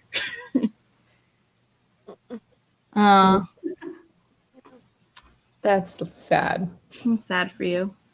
Well, hopefully you like Crown of Gilded Bones. I mean, obviously, I think Goodreads has a pretty good rating for it, so. Well, let me look. Yeah. And like, it could be fine. Have any of you read any of Mercedes Lackey's books? I don't think so. Abby from Abby Salter and I went out book shopping in London yesterday, and I just randomly picked up like one of her trilogies in like an omnibus, because I just like, she's got so many books, and I feel like following this, I'm just in a bit of a kind of older 80s, 90s fantasy written by women type reading mood, so I decided to. Do you follow Chris from the Bookish Cauldron? I do. I figured he'd probably read some, but I'll have to like trawl through and see if he's reviewed. Because I know like he almost exclusively reads like 80s, 90s women fantasy. Yeah. It's like his thing. Yeah. I think he even has a video about it, like recommending that specifically, I think. And there was some recently, let me look at my story graph, that he like really was trying to push on people. It was like a recommendations video, so not like out of the blue. But there were some that were interesting. I think it has a 4.26 on Goodreads. Crown of pretty Deadly high. Bones. That's quite That's high. really high, actually. Yep. That's I mean, amazing. that's what happens with popular books. Like, that's a very popular author, right? She usually writes romance, right? Yeah, I think fantasy romance is kind of her main genre. Yeah. So, Well, that's I the don't thing. I was like really surprised when I looked up the Mercedes Lackey books that I decided to pick up. well, that is one of the authors that he really recommends, actually, now that you've said the name again. And the Her Lynn books are Llewellyn really novel. highly rated on Goodreads. Like the first one in this series that I have bought, and I mean this series, I've only bought the first trilogy, but there are like 46 books in this series, which is just insane. But the first one, Arrows of the Queen, has a 4.8 or 4.08 on Goodreads. So that's I was from going to say 4.8. I don't even think Words of Radiance has a 4.8. I know, 4.8. That's insane. No, 4.08. But that's with like 39,000 Yeah. ratings. So I feel like that's pretty good. Okay, Yeah. I said Words of Radiance didn't have a 4.8, but it has a 4.73, so it's really not that. Real close. I think Oh. that's the highest I've ever heard a book have. I think Words of Radiance is the highest rated book on Goodreads. I'm not 100% on that, but What it's about up there. I the would Lord of believe the Rings it. books? It might, okay, it could be a Harry Potter book, but I'm not positive All either. right. Oh, yeah, that might be. But, because, yeah, I think the rest of the Stormlight's books still do well, but Words of Radiance is kind of a fan favorite. Like, yeah, Way of Kings is 4.6. Still, recommended- so high. I recommended The Way of Kings to my coworker because she was like, "Do you have a recommendation for really awesome, epic, high fantasy?" I was like, "Yes." And so she was reading it, and it took her a very long time to get through it because, understandably, she's a young mom and everything. And then she came up to me into my office the other day. And she's like, "Joanna, I read the last 200 pages of that book in one sitting." I was like, "Ah, my friend, you have now met the Sanderland." Yep. What would be the most highly rated Harry Potter book? It's actually still lower than 7th. Way of Kings. The 7th one? Yeah, Harry Potter and the Deathly Hallows is 4.62, and that's the highest rated Harry Potter book. People like That's that book made me never reread the series again, but okay. Ooh, I loved it. I mean, so when I was like most people our age, started Harry Potter like 2nd grade, so I finished it freshman year of high school. That's it, high school. And like, so I guess it was aging with me, but I didn't like the young adult shift. Like, I didn't know that's what it was called, but I loved the first 4 books, and I didn't really like book 5 at all. I liked book 6. And then in book 7, I got very pissed at the introduction of the Deathly Hallows because I was starting to become a more world-building driven reader. And I'm like, there is no universe in which this is this important, and you didn't introduce it somewhere in the first 6 books. And I was very, very annoyed like the whole time. And then I couldn't bring myself to actually believe that these children could do what Dumbledore couldn't and find all the Hallows and all the Horcruxes. Oh, I think he could have. He just effed up. I don't know. I didn't love the Deathly Hallows. And I really like I don't actually have an issue with the ships or anything. I just didn't. I have issue with the ships. I loved that book more, not so much for the Deathly Hallows part. I guess I wasn't as crazy invested in that part as just how many things came together in that book from previous books. I was like, that's really cool. Like how something from the first book that was just barely mentioned on the train like came in to be so important in the end. I don't know. I guess that's the part I like. I've looked up a list on Goodreads of the highest rated books on Goodreads with at least 10,000 or more ratings. Oh, okay, yeah. And number 1 is Words of Radiance. Okay, that's what I thought. Yeah. And then just behind that with 4.72 is Know My Name by Chanel Miller, which Okay. Never heard of that. Oh, that's the one that Elle recommended. It's She a made memoir whole about video the about woman it. who got raped. Yeah. I don't like memoirs. So yeah, that'd be Well, I nice. mean, I just feel like if you read that book, right? Oh, 'Cause yeah. If you pick up the book and finish it, how do you give it not a 5-star? Like, I feel like you'd have to feel like a crummy person, right? Yeah. Like, if you chose to read it and knowing the Right, if, content like, of that story. That's your genre to read. Yeah. Yeah. Because I always I feel weird never rating memoirs. Well, I don't rate any book anymore, but even when I did rate books, I never rated non-fiction books, and Yeah. particularly not autobiographical non-fiction books, because I was like, I don't feel comfortable giving a rating to someone's life. Like, Mhm. That's me too. I Your don't life rate is 'em. worth 2 stars. Like, I have gotten better at ratings. your book. I I enjoyed have your gotten life. better at rating Keep some going. nonfiction, because sometimes when it's not a memoir and it's actually just them being like, here's my thesis and here are my facts to back it up, I'm like, this was poorly written, man. I would have given you like a C- if this was like given to me as a teacher.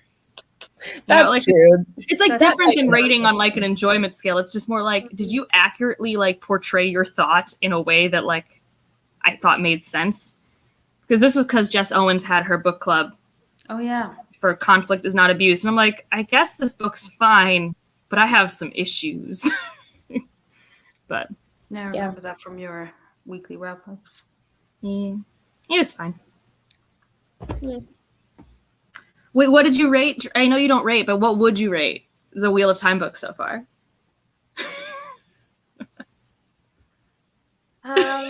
Evie! Sorry.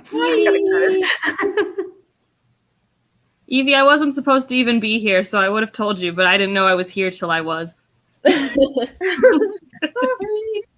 I disorganized myself. I feel like I would probably give books 1 and 2 a 3, and book 3 a 2. That's about right. I give the first 2 a 3. I think the third book like a 3.5. Fourth book a 3.5. Fifth book a 4. And the sixth book a 3.5. So it's just a pretty average series. It's just a very long average series with a lot of annoying people. Oh, they are so annoying. Like, Matt, why does that guy exist? Because Mary and Pippin exist. That's why Matt exists. It's true, but he's like the worst character in the world. But everyone swears by his arc, and I'll tell you 6 books in, he's gotten better, but not that much. It's like, But there's still 7 books to go. Or like how No, many? it's I like- still have 8 books plus the stupid novella prequel that's a 300-page book. Is What? that like a must-read thing or a? It's about Moraine, so I feel like I'd like to.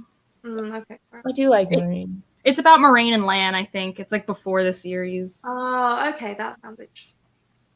Yeah. Well, Yeah, it that's sounds most like people. it could be interesting depending on.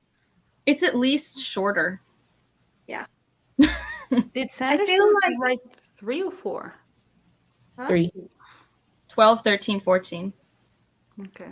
I Which- really do feel like when I hit the slog, I'm just gonna look up summaries for what happens in those books. And I think I'm going to just audiobook and just bust through. I can Yeah. listen to them at like Um, 2 times speed, and I bet I could bump it up to like 2.4. Yeah. Is it Yeah, Michael I- Kramer? Because it's Michael Kramer and Kate Redding, so. Oh yeah. Yeah.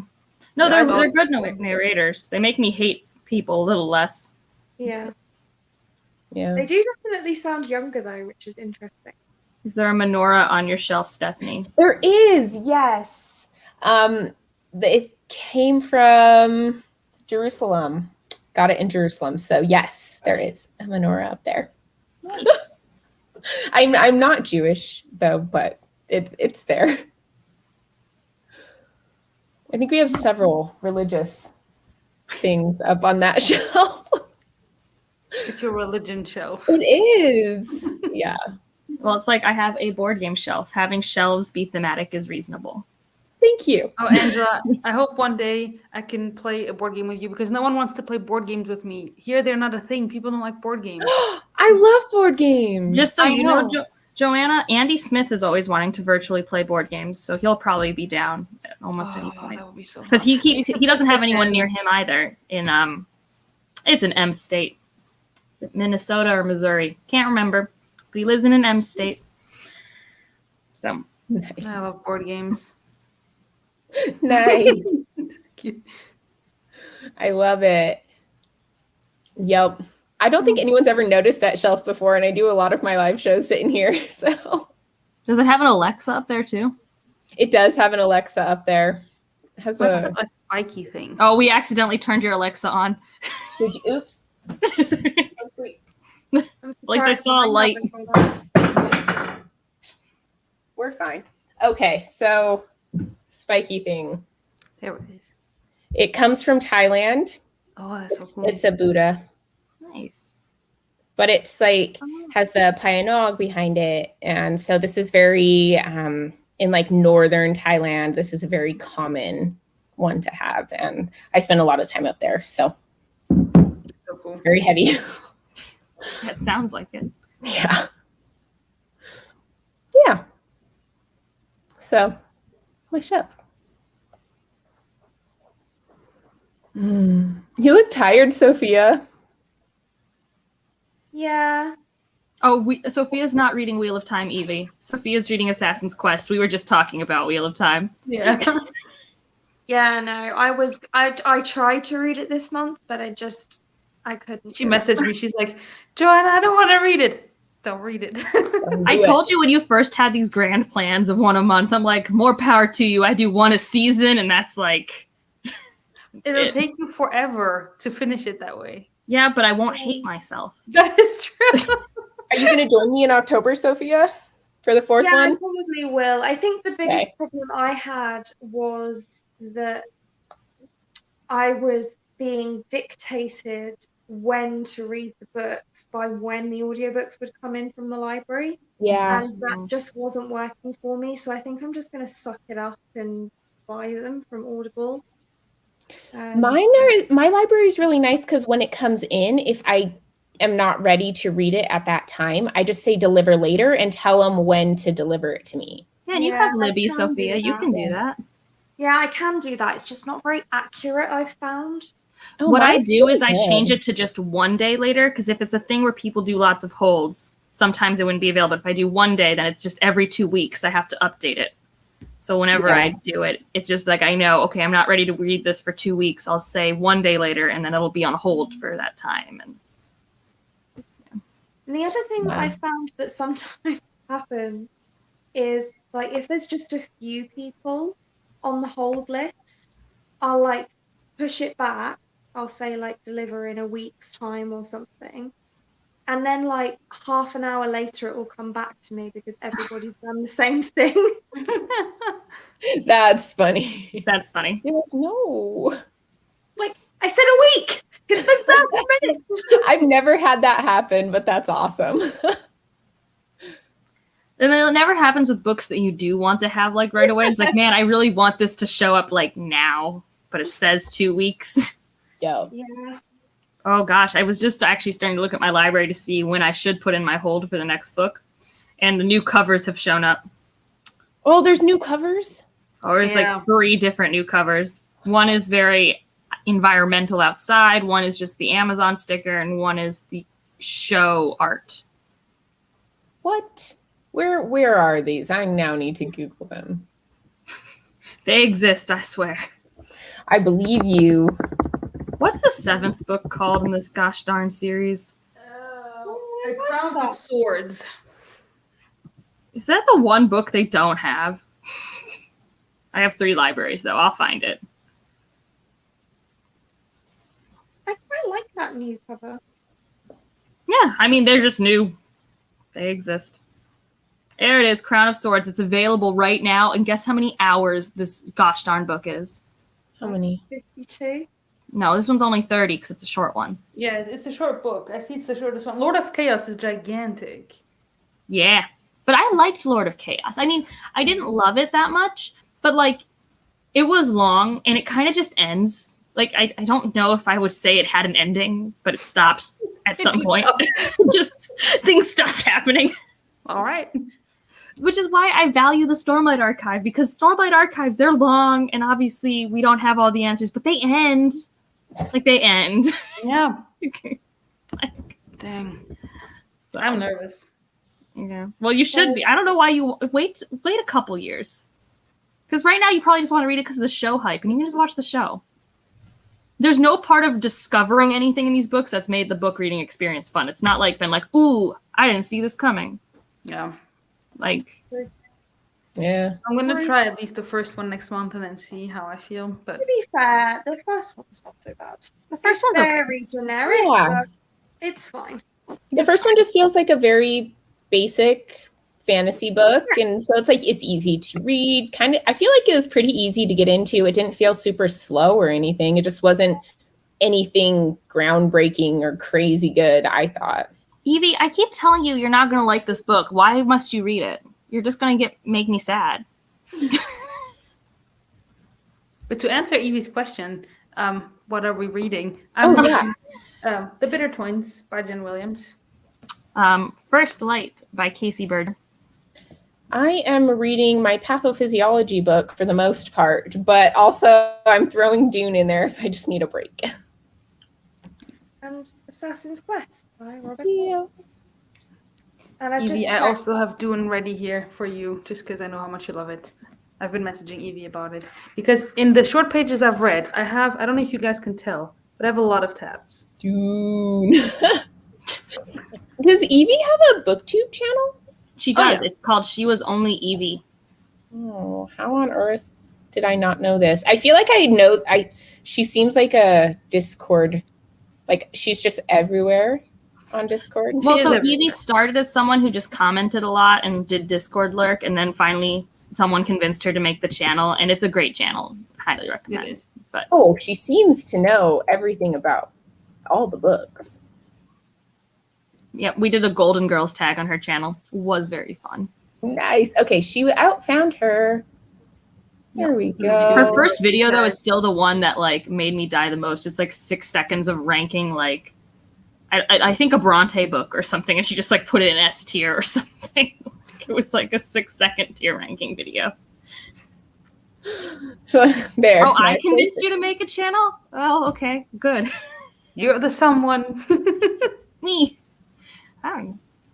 Yeah, you are the one who Yes. makes the Allen gifts. The Allen queen gifts. That's I wish so I was much- able to be. What? It's just like that takes so much time. She like parses through these hour-long videos, and It's impressive. Yeah. I wish I had the energy to be as active as you are on Discord, Evie. It's very impressive. I get I just overwhelmed. don't have the spoons. see, it's a useful no phrase. spoons. It's super useful. I mean, I don't know what the other phrase is for it. I just don't have the energy. It doesn't sound as fun. Yeah. No, spoons is way better. And I don't think it has any like weird, like problematic tones to it. Like a lot of phrases I use all the time, I have to remind myself if they're ableist or anything. I don't think that one is. No, we I all would run out of literally spoons. Go full lawyer and say I don't have the mental capacity to deal with this right now. I mean, that's fair. It's a lot of words. I don't Yeah, have the spoons spoons. for that many words.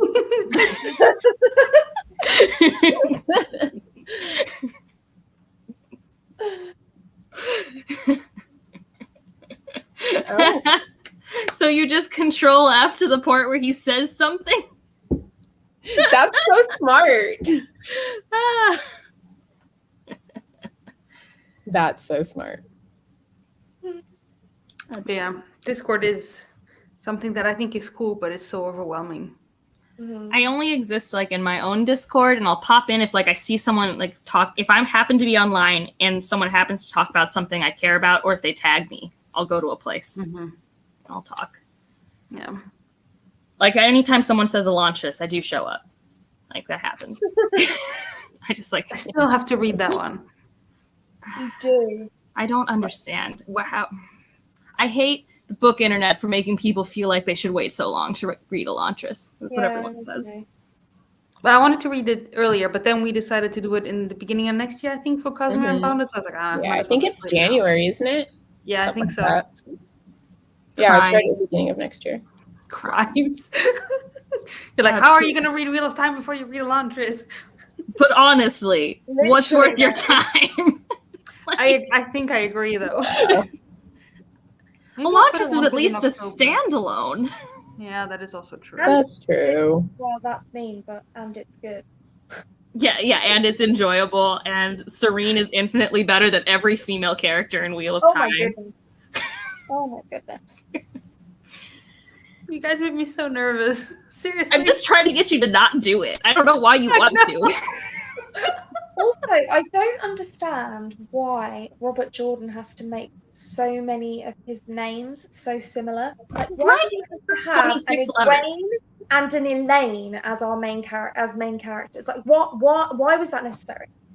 I don't disagree. And then you have the two brothers who are G names. And I can remember that one of them's the active one, but they're both attractive. There's one that's like the very active one.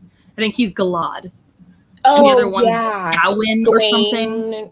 Elaine, yes. Oh, You know what I'm talking about? Like yeah. there's these. Gawain. Yeah. It sounds like the dwarves in, you know, like the Lord Hobbit, of but the they all have Rings. like similar names. Yes. And there's like a Mm. million L names. Yeah. Like, here's the thing. I get culturally how this could happen, world building, whatever. I don't care. You're writing a book. You're meant to communicate thoughts. Do it. Change names. Like, you're Make the making names this unique. up. You can make it whatever you want. That would be confusing. How do you keep up? Because You don't. You just let go. You just go. okay, but you don't have to take notes, right? I think that's what you said in your video, that if No. it's important, he'll say it again. I don't take notes. I thought about it for a while, and then I learned, like, okay, fans do say that things that happen in earlier books pay off, and it's really cool on reread. But for a first read experience, I've been fine. I haven't been lost. I'm sure I've not picked up on everything, but Okay. I've been told in the What Along Discord as well, like, if something is important enough that you need to know it, he'll remind you. It's not like a Sanderson thing where he's trying to bury shit and confuse the heck out of you and be like, ha ha ha, this thing that you thought was nothing, guess what? Stick is actually adenalcium or some shit. yeah. Like, but That's the theory. with That got Jordan, me. I it's can't just like, handle anything anymore. Oh man. that would be awesome, but you know. Oh God. Oh, okay. But No, with Jordan, he'll just smack you around the head with it and say, "Here, you need to know this." and the parts that you should like, so what you should get when you do read it one day, which I still don't think you should, but if you are really going to do this, She's in denial that you're actually going to do it. I don't. Okay, I have watched her videos of all of these books she wants to read that are so much better than this. And I'm just like, It's true. like you're only doing it because the show's coming out because of the hype, and I think they both lied to you and just watched the show. Like, if there wasn't a show, would this be a series based off the description on the back of the book you would read? Yes, the main thing is that I had friends last year, who bought me they bought me the first 7 books as a gift. And I was like, why didn't you just get me one? Because then I could discover if I wanted them. So now I have the first 7 right there. Like, I get that. Well, I originally started reading it because I wanted to get to the Sanderson ones at the end. So I feel like that is my main motivation to get through it. I was reading it because the show was coming out, and I don't have regrets, but that's where I'm I at. started reading it before they announced the show. So that's how long it's been to get through 3 books, just so you know.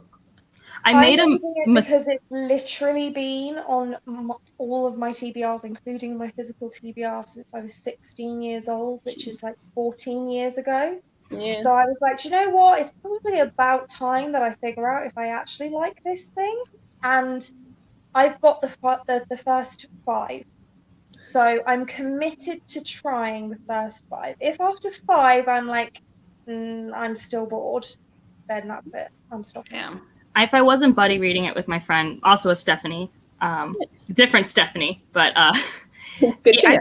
I probably I don't know if I'd stop just because I've made it this far.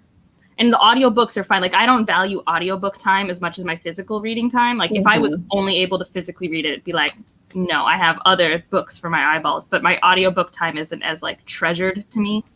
I'm just doing it in the lab or walking down the street or something. I feel similar because sometimes I'll have audiobooks where I'll have 2 going at a time, which I know. Well, I'll have one where I'm like, I actually want to listen to this one closely. So when I am doing things that allows me to listen more thoroughly, I'll listen to that one. And when I'm listening like at work or like while I'm doing something else that requires a little more of my attention, then I'll play the one that I'm like, I don't care quite as much, or like a YA book. Because I feel like YA books I can listen to on audio super easily without needing to pay a lot of attention. So Something I would not recommend, though, is reading Robin Hobb and Wheel of Time at the same time. Oh, well, sorry, Wheel of Time. There you go. Trash. Because I definitely want to read Robin Hobb. Well, because so what happened to me, and this is before I was watching BookTube. I just started watching BookTube, but I was mostly reading Farseer because one of my college friends loves it, and Wheel of Time because of the show. So I started them, and Eye of the World took me a while, but I was reading Farseer behind it, and then I think I was trying to read The Great Hunt and Assassin's Quest at the same time, and that was a lot. yeah, especially just because like Assassin's Quest was not an unpleasurable experience, but like I think it's definitely the slowest paced of the three. And then pairing that with me not really enjoying Wheel of Time, which I didn't expect to enjoy it because everyone's always like, well, the first two or three are very classic, but then it becomes its own thing. And then there's the slog as soon as you're done with the thing that's very classic. Yeah. Like classic. 2 books that are okay. Slog. Sanderson. yes. Oh boy. I'm just telling you, you shouldn't read it because my stepdad told me I wouldn't like it. And I didn't listen to him. And look where I'm at. So one day I'll come back, I'll take this clip, and I'll put it in my review of The Eye of the World. yes. I was warned. I mean, you might love it. I mean, obviously it's well loved, so there has to be something that connects with people. I'm just not that person. I know Daniel Green is obsessed with it.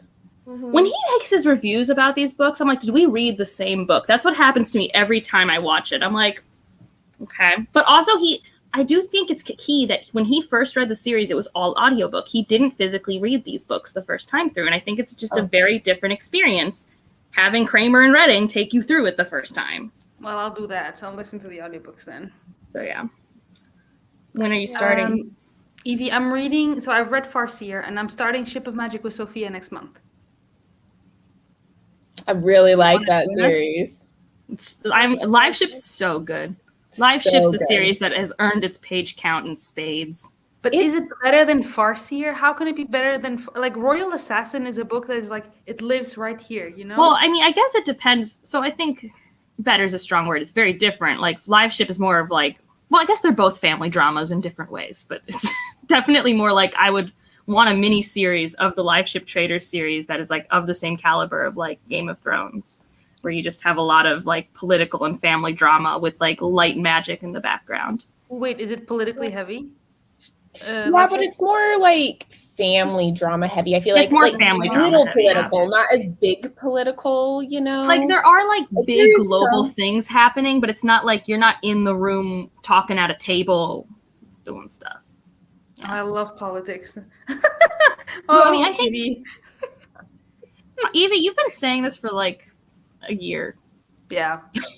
Remember Fireborn, Evie? We're supposed to be buddy reading that for like 3 months now.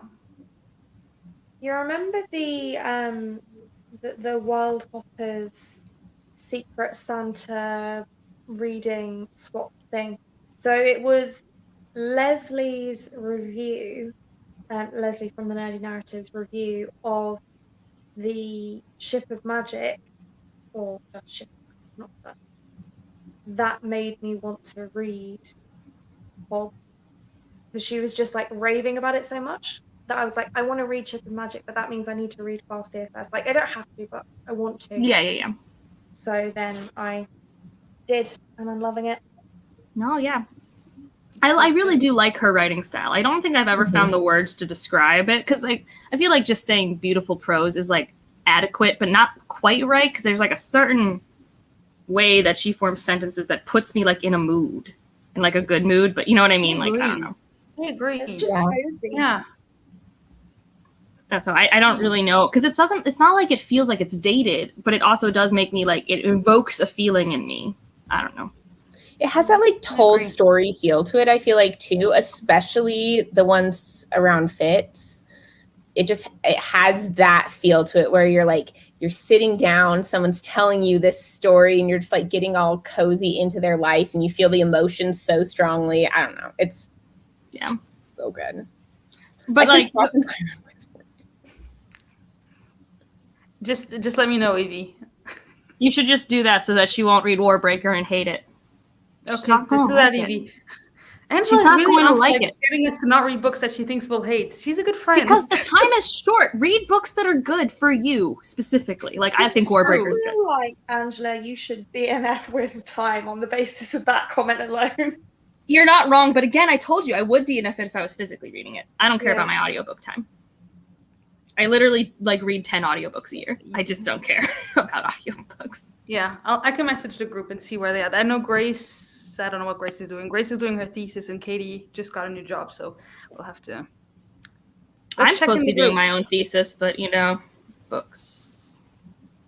Yeah, I'm supposed to be doing a lot of school things that I am not doing. Books. But books. Yep. So, what book? I know. Oh, I'm so Sophia, excited. also, I can rant so much about the slog. The fandom can't even defend it. I'm gonna have so much fun. I was so tame in my current Wheel of Time video, and then I can just go all out in the next one. It's gonna be so exciting. Content. After she tells us, don't read it, don't waste your time, guys. And she's like, I'm gonna suffer. Well, okay, do you... reading it at this point? Yeah. I don't hate reading it, but... Okay, so there's something I want to happen with Nynaeve, and I'm really hoping it'll happen. I think my biggest thing is not that it won't be worth it at some points, is that it's just taking way too long to be worth it. Does that make sense? Yeah. Like, I do think there will be fulfilling arcs. It's just where are they? I don't know yet. In books 12, 13, and 14. I mean, yeah, probably. I've also I'm actually morbidly curious about the slog. I wonder how bad is it? Like, because I've heard some pretty bad things. I'm morbidly curious at this point. Yeah. Maybe you should do a recap of books 1 through 11 so that I can then just read the Sando books. Yeah. I mean, That should be a that's what video the you should- show's going to be. Do that.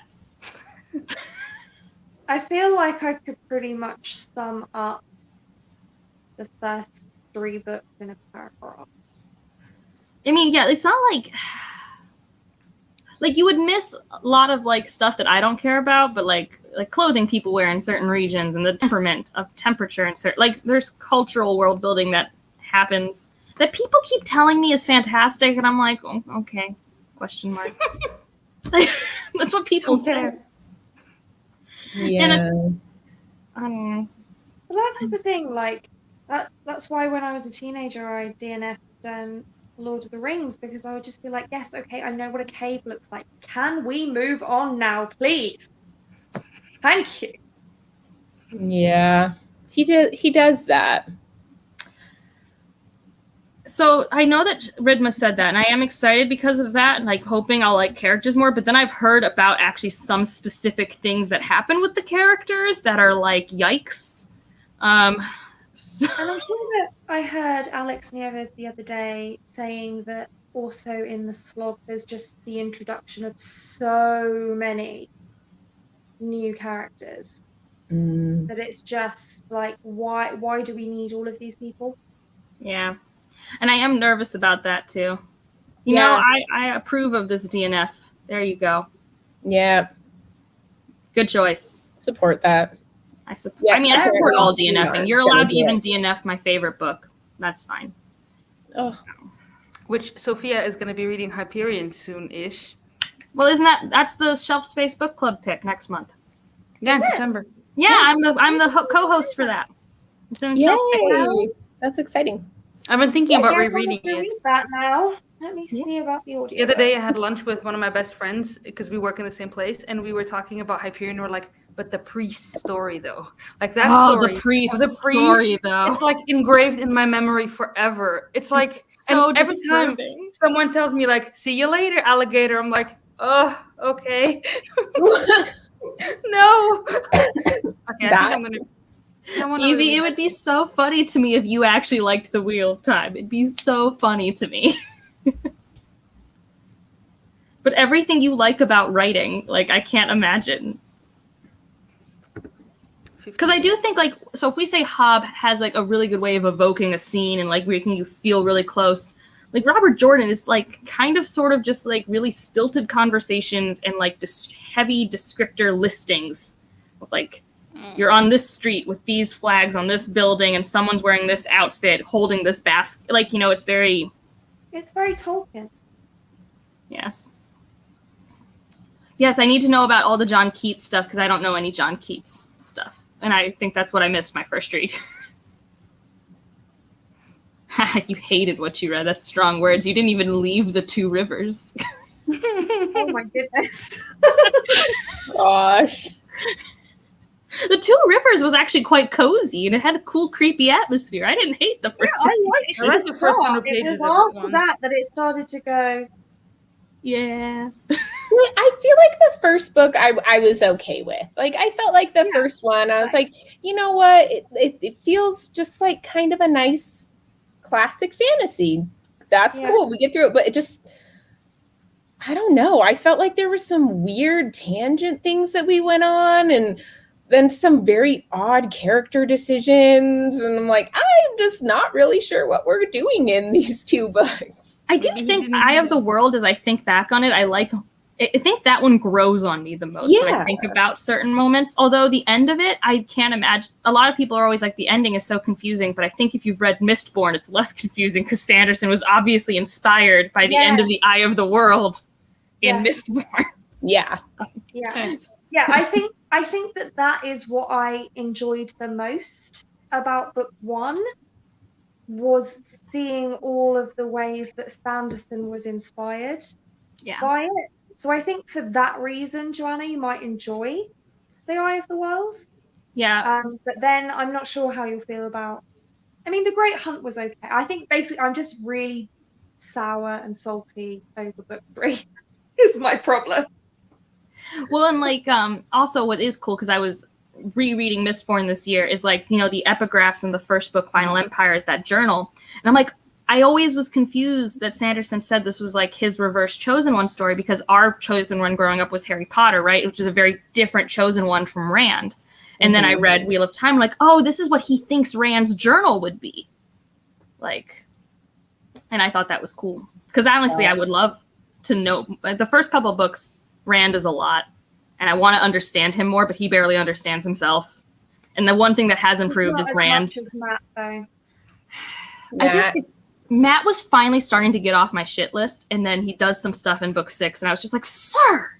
He's so terrible. I hate him. On the plus side, and this will be my mantra forever now, is no one is as bad as Regal. Yeah, Regal is the worst. Oh, well. Have you read Live Ship? I was going to say, have you read Ship of Magic? No. Because I have my least favorite character of all time is in Ship of Magic. With someone, but for right now, Regal is like my most hated ever. I heard that in Live Shoot there's a dude named Kyle that everyone hates. Is that his name? Yep. That's all I know. Here's the thing so Regal is like classic, you hate him. He's so like, what are his redeeming qualities? Kyle is like, you could meet him on the street. And that's horrible. Like, Kyle is in a fantasy world, but he's a real person. Yep. He's the worst. Like in Regal Malta. is a real person too. Like, take away the royal family thing. You'll see what I mean when you read Live Ship, though. You'll see. September. We're starting it like on my birthday, Sophia. That's exciting. Okay. That's my gift to myself. Yeah, I'm excited for the show. I'm excited to see what the show does, because the show will probably have amazing character work in comparison to what I read in the book so far. Plus, they'll have a time limitation that they have to stick to, and therefore we get rid of all the boring crap. I'm excited to watch a male and female character talk to each other and not just like fight about the fact that the other one's a male or a female. I'm like, What a concept. Have any of you guys read the Sword of Truth series? I've never planned on doing it. Of all the Terrys on the fantasy bookshelf, he was not the one I ever got around to. No, so I didn't love it, but there's a lot of Terrys on fantasy shelves. there really is. There are so many. But the third book in Wheel of Time. Pratchett. Oh, there's another one, but Terry Brooks. But continue. Yeah. No, you're fine. I feel like the third book in. Sorry, my light's flashing and it's freaking out. Yeah, so it's like, what's happening? The third book in the Wheel of Time series, I feel like he just like jacked so much of that and made it into his book, because I was reading it. I was like, I have read this story before. This is so weird. Well, and like the one thing that I think the Sword of Truth series, I'm never going to read it, but like Leanna was almost getting me to read it, and that each book is a complete thought. And I'm like, what a concept. That's true. It does that. Yeah, you could kind of stop after any book that you want to. And like there are things that are open that you're like, ooh, I kind of want to know about that. But really like the whole story arc is done in each book. Yeah. But no, there's Terry Brooks, who did Sword of Shannara, which is just Lord of the Rings. Yeah. Terry Pratchett, comedian, fantasy. And then Terry Goodkind. And I think the thing that made sure for sure I would never pick it up, because I was never that interested in it, I kept picking them up and be like, eh, was like when he like made fun of his own cover art, and I was like, that's mean. Oh yeah, he's a jerk. And he also doesn't think he writes fantasy, and I'm like, from everything I know, you write fantasy. That is what he writes. Like, from everything I know. I think he wrote like one book outside of fantasy, and then he got really ticked when his fans didn't like want to read it. And I'm like, your fans are fantasy fans. Like, why are you being so butthurt about this? Yeah. But no, I mean, they just never like, I think the other like classic fantasy male author I've read is Guy Gabriel Kay, which I haven't disliked. What do you think of him? I've read the Finnevar Tapestry trilogy, and I've read Tagana. And I like them all. I think they're all like 4-star experiences for me. They kind of give me a similar writing style vibe to Hobb. I think I like Hobb a bit better, but it's a similar like emotion. Okay. But he is like the stuff that Elle talks about like is true. There's a lot of character development for women around sexual assault. That happens. I don't know, but these are things that like I've been reading classic fantasy for so long that I forget they happen. So like once someone was saying like I couldn't get past the first book in Finnevar, I'm like, wait, what happened at the end of that book? And then they told me, and I was like, oh yeah, that's a big thing that I forgot. It's like big trigger warning moment there. So it's I don't know. Because I feel like classic fantasy wise, I do just somehow get on so much better with the female authors than I do with the male authors, because like Lord of the Rings, Eddie and Eft, Wheel of Time, it's fine. And I've read one series by David Eddings as well, which was also just fine. But Robin Hobb, I'm loving. And one of my absolute favourite series that I read as a teenager was the Symphony of Ages by Elizabeth Hayden, who like nobody knows about, but her books are amazing and I love them. So yeah, hence the Mercedes Lackey. Yeah. I think the one thing that weirded me out in Tagana that no one talks about, so I think it was also the time in which I read it. So I read Tagana the summer of 2020, and it was like in August, so it was after like the big Black Lives Matter sweeping of social media. And like this book was written in the 90s, I think 1990. And like there's a character that straight up spends like the whole story in blackface. And no one ever talks about that. And it like made me feel very uncomfortable. And like I knew this wasn't like our world, but this character literally pretended to be a black man like the whole story.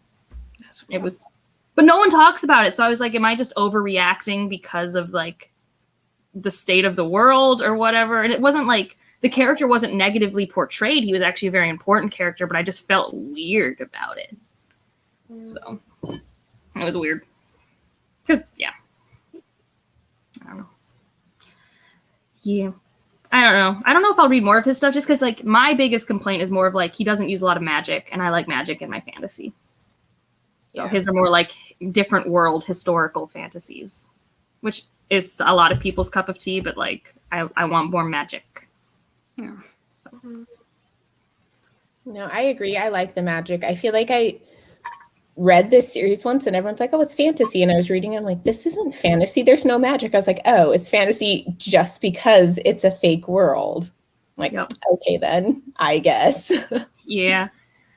Yeah, I have to really love like the characters or the writing style to sacrifice my magic. So, Yeah. Which like Robin Hobb does, because Robin Hobb is actually relatively low magic as well. Yeah, it's there, but it's not on the same scale Yeah, as it's like Anderson or something. Yeah.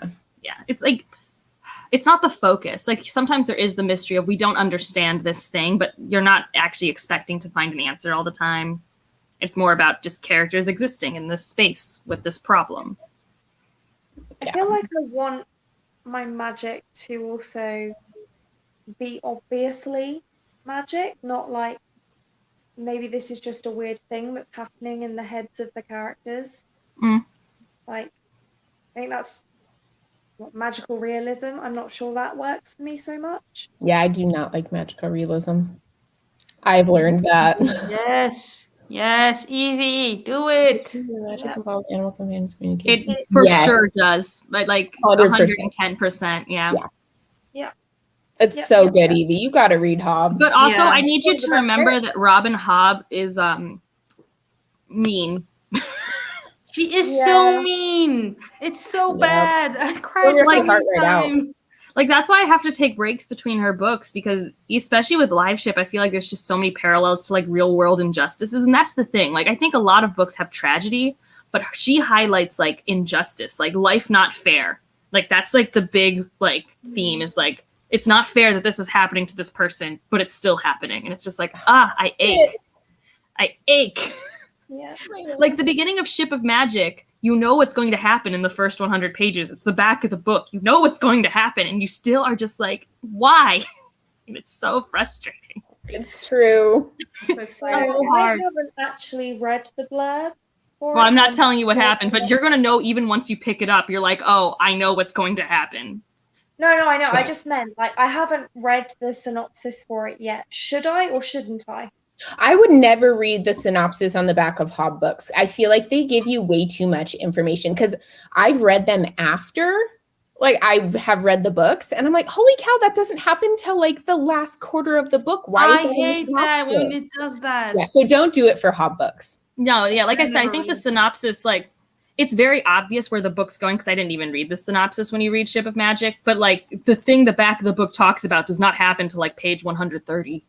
So like, the one that I just read in the Tawny Man trilogy, I just read the second book, which is Golden Fool. And seriously, something on the back happened like almost at the very end of the book. I'm like, what are you doing? That's ridiculous. Yeah. So yeah. I mean, Evie, I'm pretty sure you're gonna like Hobb. Off. If that helps. You should definitely read it. Books like the Ember, whatever, however you say that. I've heard of those. I know the last name, Donnelly. That sounds very familiar to me.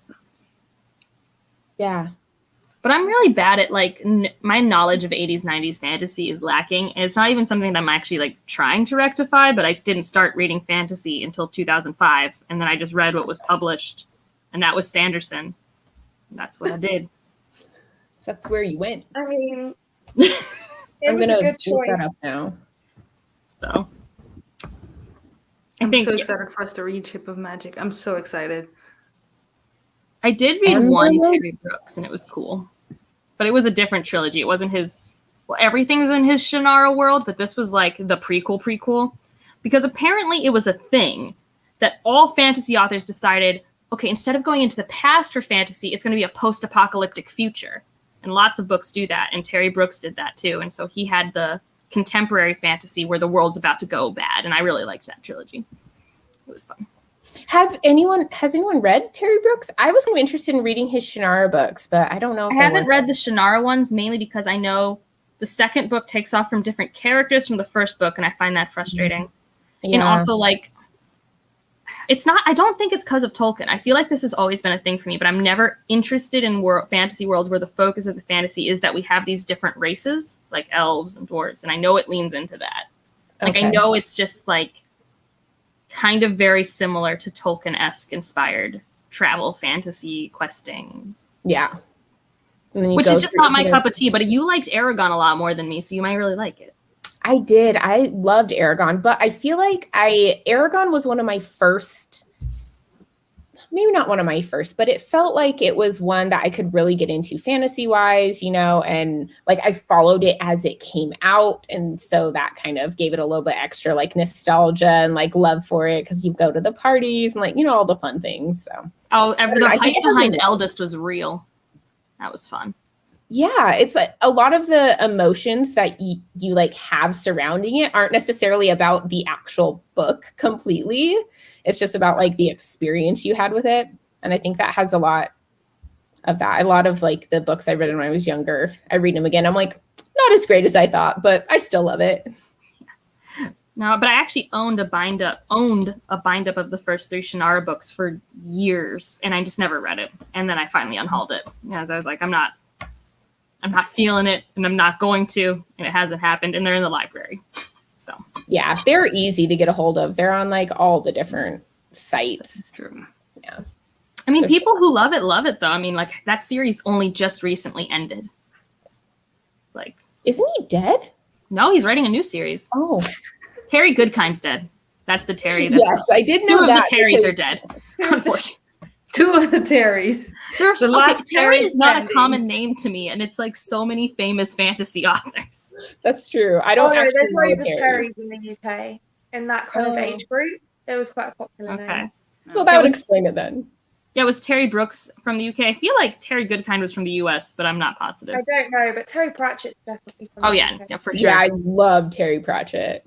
He's so cool. Okay, Terry Goodkind was an American author. Let's look up Brooks. Yeah, we don't like Goodkind. He was such a jerk. He's just so mean. I mean, he's dead now, but he was so mean. Brooks also from Illinois, so. Okay. Weird. He's still alive though. He's 77 years old. Still writing. I'm impressed. Unlike George R. R. Martin, Mr. Right. Sorry. Why do authors do this? Why won't they finish their series? I'm happy. They only do it when they're rich enough to be allowed to.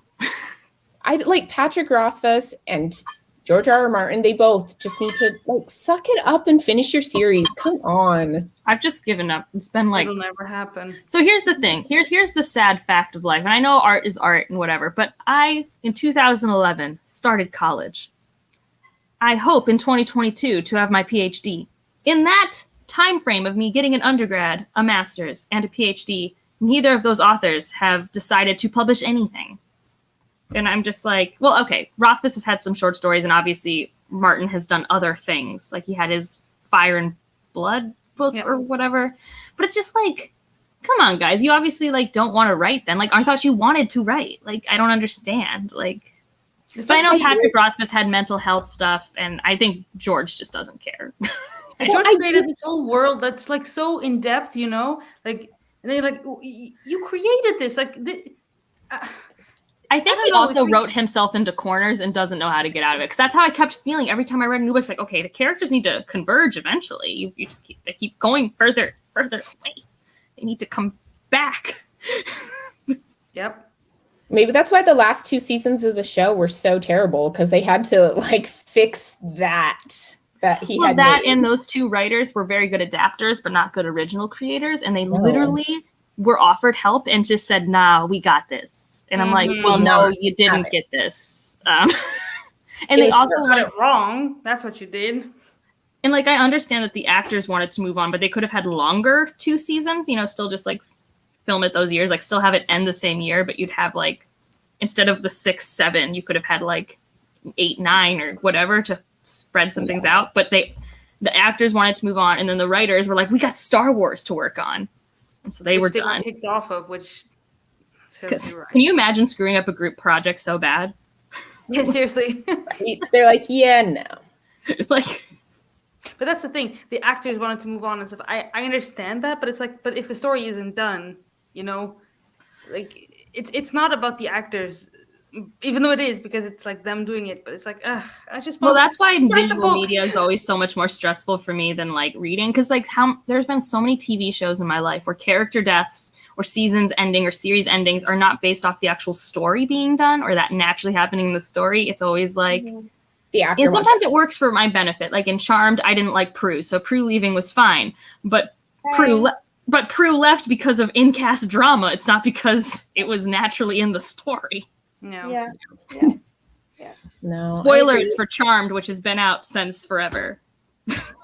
Yeah. And spoilers, I guess, for Grey's Anatomy as well. Like, there's a character that I love from the original, like, cast of characters that left just because she was ready to move on and do other things. And I was like, you know what?